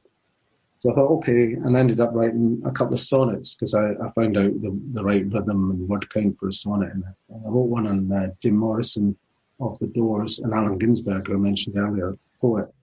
And so that was successful. Yeah, again, that was kind of knocked them off. I wasn't able at that stage to really delve into my Roy Muller feelings or my James Seymour Hoffman, my birth name feelings. It was a job of work, and it was good to be recognised for it. Emotionally, didn't say much, but it was a nice accolade to have. That sounds nice. I'm not privy to the award itself, and obviously you're not sure if it's around anymore. But it's a nice accolade to have, isn't it? Yeah, it's nice. It's nice. I've still got the booklet, So it's something for the archives. Yeah, one to have in the back pocket, as I say. You've written a book of poems about your adoption. Is that now your lot for poetry, or are you going to go just back to music? Well, I think it was title of a Bond film, Never Say Never Again, the one that Sean Connery came back in. Yeah. I would doubt I'm going to really get back into it because I don't really like the poetry. This sounds terrible because I like a lot. I've met people that I really like individually, and it's the people that are kind of ambitious people in the poetry scene I've encountered. I'm not really cut out for it. I find it's not really my thing. Whereas playing music, there's something about it. You're kind of sharing the music. The music's never completely yours. It kind of comes through you in a way that you kind of make a poem, almost like you're using Meccano or something. It's like, look what I've made. And I don't feel comfortable with that very much. So really, for that reason, I don't see that I really want to do much in poetry anymore. And that sounds really rubbishy. But the Scottish poetry scene is very, very pro-independence, very much en masse it is. And my view of what art is I guess kind of should be rebelling against the establishment, not retweeting everything Nicola Sturgeon says. I'm uncomfortable with that. I can't imagine artists and writers in England retweeting everything Boris Johnson or Nigel Farage says. And to me, I know it's an unpopular opinion, but Skegsit and Brexit are two sides of the same coin to me, and I don't really want to associate with that. I did briefly in 2014, I ended up signing a petition that said Scotland should be an independent country. When I got this email and was drunk one night and signed it. I wish I could have raised my name from that, but it means that I'm an interesting, inconsistent artist. who changes his opinion. But I certainly have changed my opinion on that. I don't feel comfortable with that scene at all. It's true of people in music as well, but music is bigger. To me, music's like the sea. It's all around us in a way that I just don't get that connection with the written and spoken word. My feeling probably, but that's just how I am. Music connects in a way that I kidded myself that writing did, but no, it doesn't really. Not for me. Dyspraxia Awareness Week 2020 is in October. What are your aspirations for the week ahead? Well, there's two things. And first is that those of us with the condition feel better about ourselves, feel part of more than just, realise that we fit in. We fit in. There's many, something I never, ever had an inkling of growing up, that there's many of us. And and I've been talking about, social media is not all good by any means, but the fact that we can link up now, not just know that we're out there, but like you and I are doing right now, we can be in contact and we can share. We can empathise in a way that we could never have imagined before. So I'm hoping that we feel that as a result of things like Dyspraxia Awareness Week, that we can feel valid in ourselves and accept ourselves better. And also, of course, as the clues in the name of the week, that awareness of the condition manifests itself. Neurotypical people understand, and they understand it's not just affecting kids. It doesn't magically go away when You have had a varied career history, previously worked as a support worker, telesales, and at the DWP. Now you are a subtitler for television. How did you get into the latter? And surely it must be very demanding for someone with dyspraxia, autism, and ADHD. Well, I have had a varied career. I was talking about doing all these jobs where you get extra little bit on top of your gyro. I did a lot of agency work, worked in telesales, worked direct inquiries. I remember going to an away day for telesales reps. We all got sent literally to Coventry, and we got put in this big top, actually, big circus, big top. And a reward for achieving sales was we were given all these games to do, walking on stilts, trampolines, disco dancing, and it was just complete anathema to me with dyspraxia, and there was these reps going around taking Polaroids, because in the late 90s they were taking Polaroids of people doing all these activities.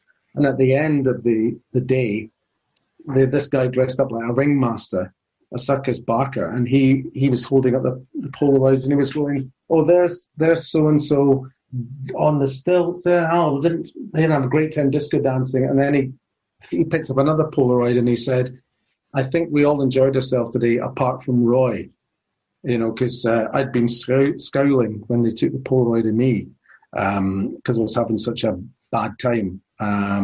So I was humiliated. But things as they were, working for an agency, and it was the late 90s, I thought about complaining with a company, but I didn't think that I would get anywhere, and so I didn't. And I'd like to think the world's changed a bit in that 20 years. So yeah, there was never really found a steady career. Worked with DWP for years, but couldn't get on top of the paperwork. I got into my current job, which is subtitling for television programs, because my wife already did the job. So basically, there was a test for it, a practical, and where you had to listen to people speaking on the television news, and then re-speak what you heard. So she trained me, so I was able to get the job because I'd already had a bit of practice at home. She wasn't in a position where she didn't like getting through the back door. She pulled strings, but she was able to tell me what skills I would be expected to use, and I was able to work on those skills ahead of time. But since getting the job, it's been really hard. You're multitasking.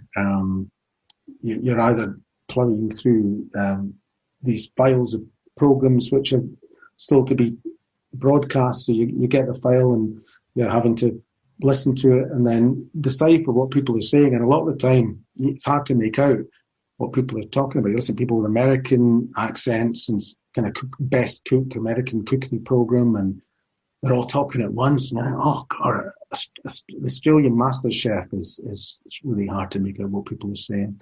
Things like that, the dreadful quiz shows, and occasionally really interesting documentaries. Some like David Attenborough is talking really slowly, which is nice. So it can be kind of heaven and hell. You can end up watching programs because you're working on the subtitles that you wouldn't have not necessarily seen, but they're fascinating. So it opens you up to things you might not have previously come across. But at the same time, you can be slogging through a quiz show or something like that. It's really, really taxing for me to work out what's being said, and then to get all the equipment working. And then when you're live and you're subtitling the news and things like that, you're having to keep all your wits about you, do auditory processing, do stuff on the keyboard, and get this voice recognition software to recognize what you're saying, and try not to move too far away from the microphone so the signal's maintained. It's hard, and I've struggled, but I've stuck it for 9 years. So it's kind of dyspraxic package there of struggling, but sort of sticking at it, I suppose. And after years, I used to commute when we moved it from Glasgow to Dunbar, which is about 75 miles from Glasgow. We were told we could probably work from home pretty quickly, but it actually took years and years. So I had a huge, long commute by public transport. Eventually got working from home. And then recently I've been able to get early shifts where I start at 6 o'clock in the morning and finish at 2. And as I was saying earlier, I'm a kind of morning person as far as my energy levels and concentration go. So it's much more in line with my my biorhythms, if you like. I'm better at doing the job the earlier in the morning that I start. So it's a kind of, by continually raising the dyspraxic issue, I've been able to finally get the job tailored for me. I mean, it sounds kind of cushy job, because before that I was a support worker, and I was out in all weathers, wheelchair, responsibility, all this kind of stuff. And here I'm just sitting on my bum at home. But I think both the coordination and the ADHD, really, it's quite challenging because of those things. But working in 6 till 2 is so much better than working late at night, I can tell you. I bet. That's just fascinating. I admire your perseverance on those careers and the commute to work and stuff like that in the past. So what support throughout your working life have you had since being diagnosed with dyspraxia? Have you often declared it? And if so, do you feel the benefit from that? Yeah, I think I declared it every job I was in after diagnosis. I was working at the DWP at the time, and it depends what supervisor you have, really.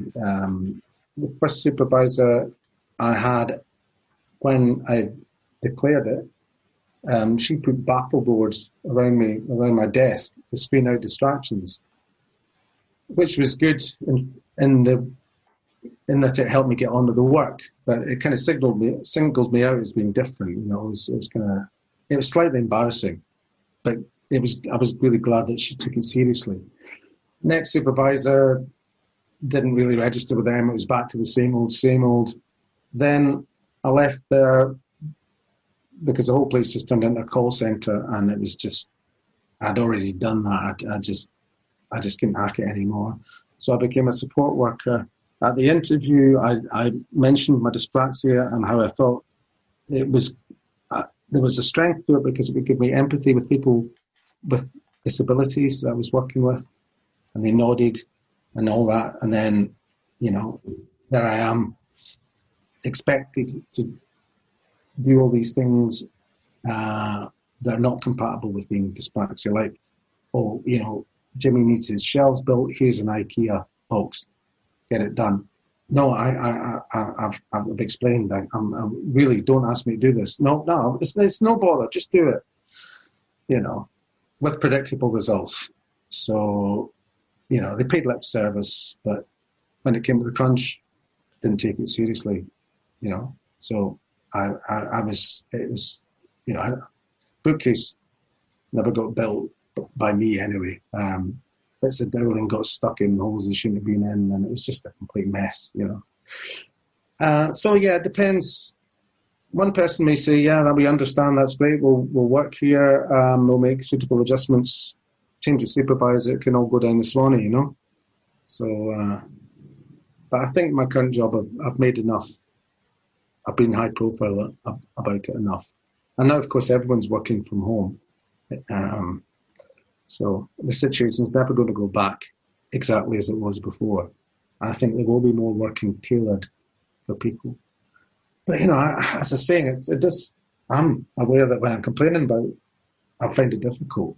I'm not having to do manual labour. I mean, looking back at my ancestors that I've discovered, a lot of them were, you know, it just says labourer. You know, everybody's, when you go back in people's family tree, I think it's the same for everyone, labourer. Or, you know, one of my great-grandfather scraped out boilers in a steel mill. I probably could have done the physical work, but anything, you know, I don't know if I could have, how good it'd have been in that environment, you know, and I couldn't have done anything that involved using my hands other than just manual lifting, you know. I think I'd have been all right at that. But anything involving precision, I'd have been awful. And my grandfather, on my father's side, he was a sapper in World War One, you know, trench building and things like that. There's no way I could have done that. And my first father joined up as a private in the Canadian Army in 1940 and served 5 years. I couldn't have taken the noise, you know, let alone anything else. I'd have been useless as a soldier. And we had a thing in Britain in the 50s called national service, you know, and that really scares me.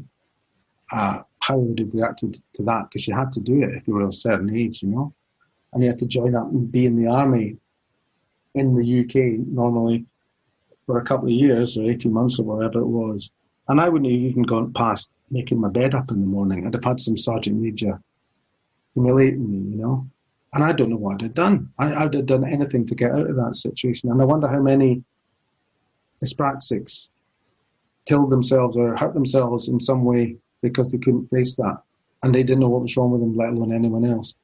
You know, and any time you read about differences, it tends to be kind of focused. I mean, I'm in a white collar job, kind of, you know, but it all tends to be on that.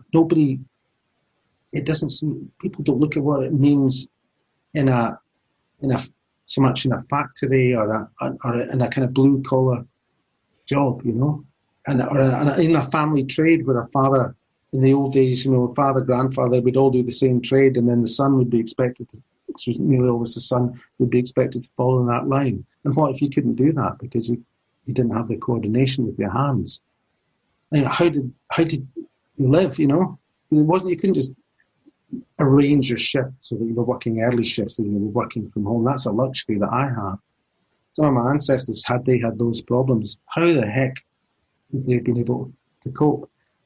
And I think, you know, that's an unexplored thing. I think a lot of people were in prison and a lot of people dropped out of the game in one way or another because of that then, because there was no support, there was no understanding. There wasn't even a definition of what they had. And I do feel quite strongly about that. You know, it's dyspraxia didn't just start in the last few years.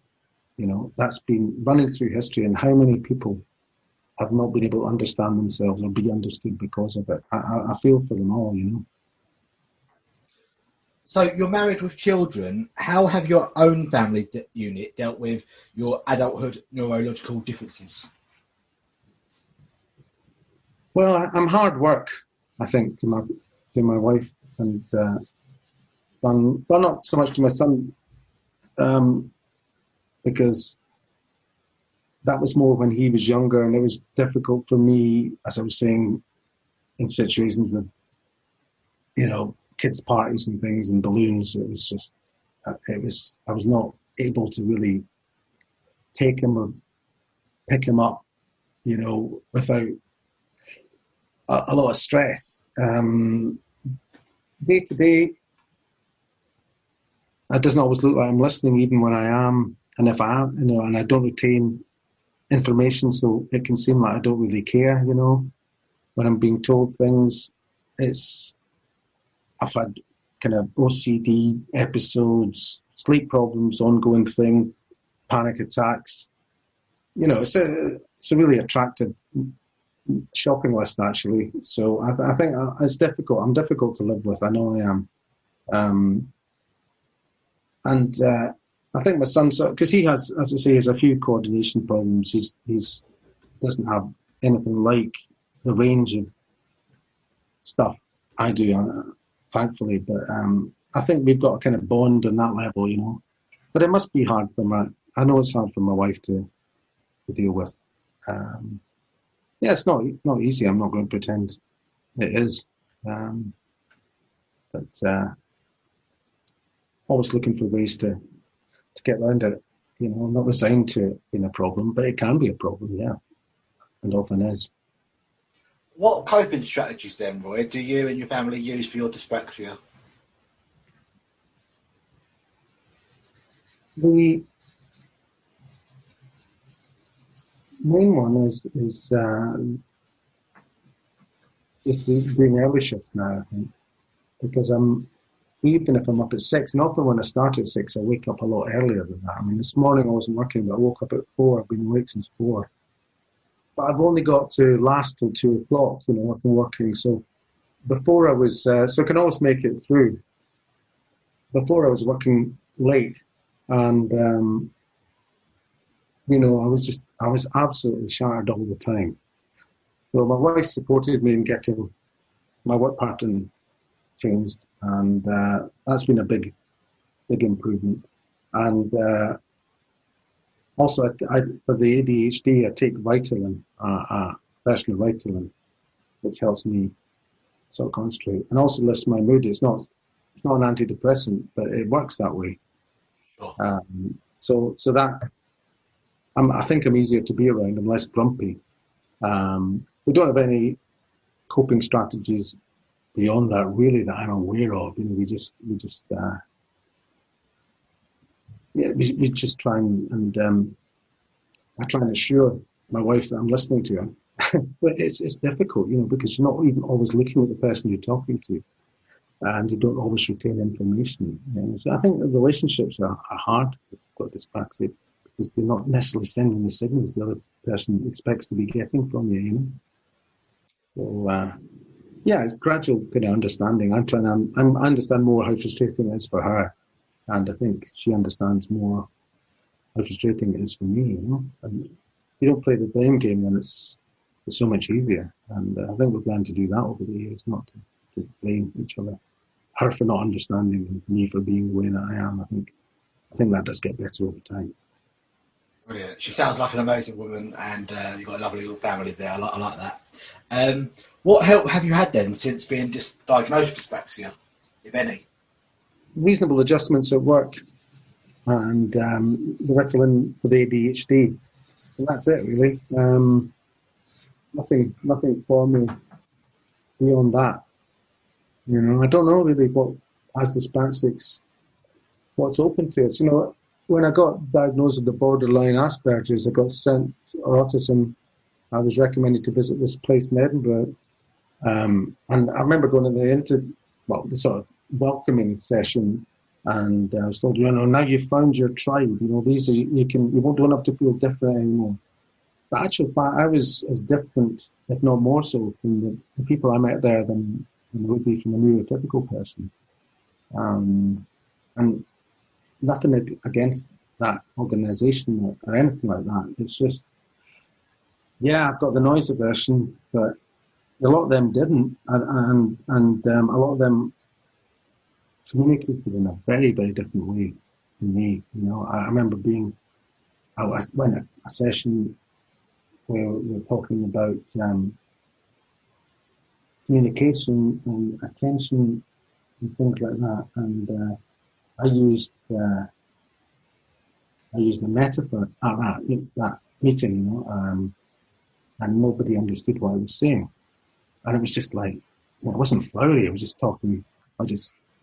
comparing one thing to another thing, you know, like you would in what I would call everyday conversation. And it was like tumbleweed moment, you know, flying. I just didn't get it. And I thought, you know, I'm not sure this help is helping me, because although I'm on the spectrum, it doesn't map with their way of communicating. So, yeah, assistance and help is difficult. Finding the right package, you know, that wasn't the right package for me. So I don't know, what about yourself? Have you found that you have had tangible assistance?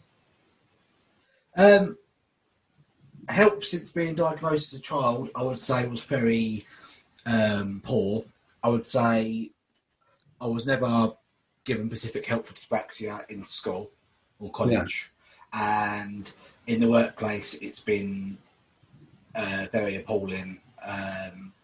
I've just been dismissed from my employer on the grounds of capability, even though I've been in that line of work in management retail for 7 years and never had a disdain on my record, never been punished for anything. And basically, they just weren't willing to let occupational health or access to work come into the workplace. Right. And they chose to basically move the goalposts left, right, and centre on a daily basis. And I find that I've had no help really. It's been like even with dyslexia, ADHD, and mental health and stuff like that. That doesn't even seem to register on people's radar. I think hidden disabilities and mental health is just so belittled and unrespected. It basically, for most people, it can be detrimental. Yeah, I absolutely. I'm sorry to hear that. And I know exactly what you mean. You know, there's no with the situation that we're in. There's no one size fits all solution to it, is there? You know, it's not like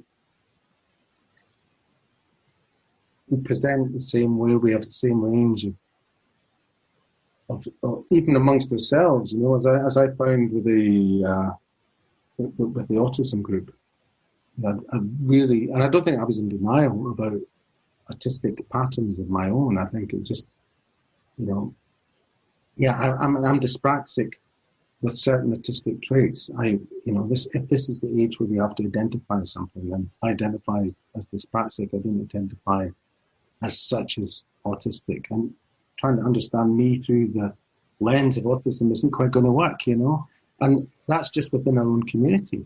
And then you've got an employer like you're describing there, where they're actually being dodgy. Just sounds like they've got an agenda to get rid of you, and they won't let the right process happen to do that. And that's, you know, what is access to work there for if it's not to, you know, find a way. The goalposts moved were such like that they would hide behind the fact that I worked out of hours, so they wouldn't be able to get access to work to come in at that time. They wouldn't let me change my shift to therefore let access to work see me, and then they're going to argue the fact that it wouldn't be in my actual job because it'd be in a different time shift. It wouldn't make sense. Then they said they wouldn't. Then they did, and then I was off work due to the stress they put me under. So then they hid behind the fact that I wasn't at work, so I couldn't see access to work. So you catch-22, isn't it? Yeah, it's totally. And it's definitely catch-22, and it's just so frustrating. And do you see yourself then, Roy, being predominantly more dyspraxic, not in terms of the disability impacting you personally, but do you categorise yourself as more dyspraxic than autistic or ADHD? Did you predominantly see yourself making awareness for dyspraxia because you feel passionately about that most, or it's just this way you feel?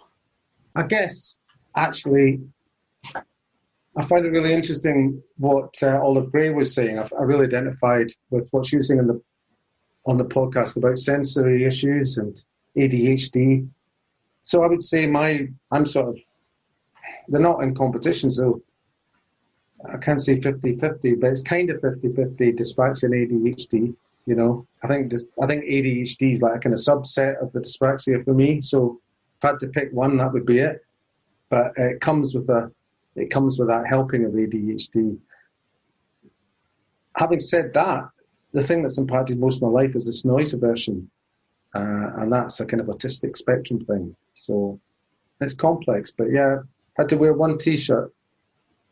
If I had 3 T-shirts and one said dyspraxia, one said ADHD, and the other said autism, I would pick up the dyspraxia one, and I'd proudly march down the street wearing that one. I think that's it. But the ADHD is implicit for me, for my dyspraxia, and the noise aversion is the thing that has created the most havoc in my life. I really admire you for basically saying that the autism is the most difficult part of your neurological differences, but the fact is you're more aware of dyspraxia and the way it's affected you, and that you're keen to sort of portray it in a way to shine a light on it more than the other two. Or it's not a competition, but it's the fact that they've got enough going for them as it is. It kind of, in terms of awareness, it kind of needs people like yourself and I. I've got pretty much the same conditions you've got. It kind of needs people like us to shine a light on dyspraxia. Otherwise, it kind of will never get that attention. Yeah, I think there's something kind of sexy about ADHD. You know, the image of it. You know what I mean? And it's a kind of like, it's like a buzzword almost in the media. You know, there's no stigma about it. It's like quite fashionable. And it's, people don't realize how horrible it is. You know what I mean? It's kind of like, it's getting there as a recognizable thing. Autism is definitely a stigma, when the actual truth of it, is very kind of nuanced. And dyspraxia is just it's the little brother at the back of the queue, isn't it? So, yeah, absolutely. I think it needs more awareness. It's great. I think it's great with the podcast as well, talking about things other than dyspraxia. We're not defined by it. I think it's important that as dyspraxias we talk about the kind of shitty aspects of it, because if you mention what you've been able to achieve despite it sometimes, it's like, well, it's not really a big deal. So it's that balance, isn't it, between saying, yeah, this is really, really impacts on you, emphasize that you can't get over it, but it's not. But I'm kind of wary about, hey, look at us, fantastic dyspraxic. You get people like that sometimes. And it's like, it gives you a special empathy. I don't think dyspraxics are any more or less necessarily empathetic than anyone else. It depends on the situation. I think I've switched off watching films and things because I found it hard to identify with characters that were really good at doing stuff, and things. And I can tune out the things that I feel disenfranchised from. But somebody has a disability, I think. And generally, I think maybe it does give me a special empathy. But I really don't think we're more special or less special than anyone else. We are different, and we have our strengths and weaknesses as a group, but individually, so different from person to person, So it's yeah. I don't want to portray it as something you can't get over, because I know you can. And one of the great things about being in these groups is seeing the achievements people have done, And one guy who's I think, rugby coach, and he'd worked out his own strategy about catching a rugby ball. The ball was always going to be a certain distance away from where he thought it was, and he'd worked that. I thought it was absolutely amazing, So there's a lot of things you can do, but man, it's not a good thing to be born with. It isn't, But it's not the end of the world. And I think that's my message. Really. It's shit, but you can do something about it.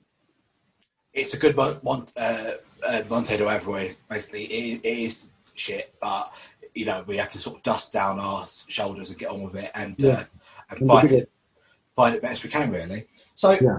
What help then did you get as an adolescent that you wish you could have had when looking back in hindsight? So what album did I get or did I not get? Sorry. What help? Sorry, as an adolescent. Well, adolescent. All right. Sorry. Right. Yeah. So album. I was thinking, oh God, yeah. what help didn't I get that I wish I could have got? In hindsight, yeah. Sorry. Help from myself and self-help, self-acceptance. If I could have, and that would have helped to have well, that's the main answer, right? The practical answer is more time with exams, and understanding that I would maybe use if they'd had laptops then and I could have done an essay in a laptop rather than handwriting, that would be the practical answer to that. That's the specific thing. At school and at university, that would have made things a lot easier for me. Some of the subjects I could do okay, but I didn't get good marks because my penmanship and my organisation let me down. Even though I was okay at the actual subject, I wasn't so good at essay writing or doing exams, So anything that could have facilitated me to get the work in, I think would have helped. But the thing that would have helped me most was me realising I had dyspraxia, and I think I would have had time then over the years to accept myself better. Definitely. And what are your hopes then for the future of hidden disabilities and awareness? I think people aren't up to speed with hidden disabilities at all. Really, it's finding a definition that people can grasp of what it is to have dyspraxia and its related conditions. That will get into the public domain more, And as I say, I think it's hard for us with those conditions sometimes to really define what is wrong with us or what makes us different. So it kind of starts there and moves out, and it's not, as I say, you put dyspraxic into a Word document and you get the wavy red line under it because it doesn't know the word. I want dyspraxia to be as well known as dyslexia, and I'm sure you'll find quite a few people would say that.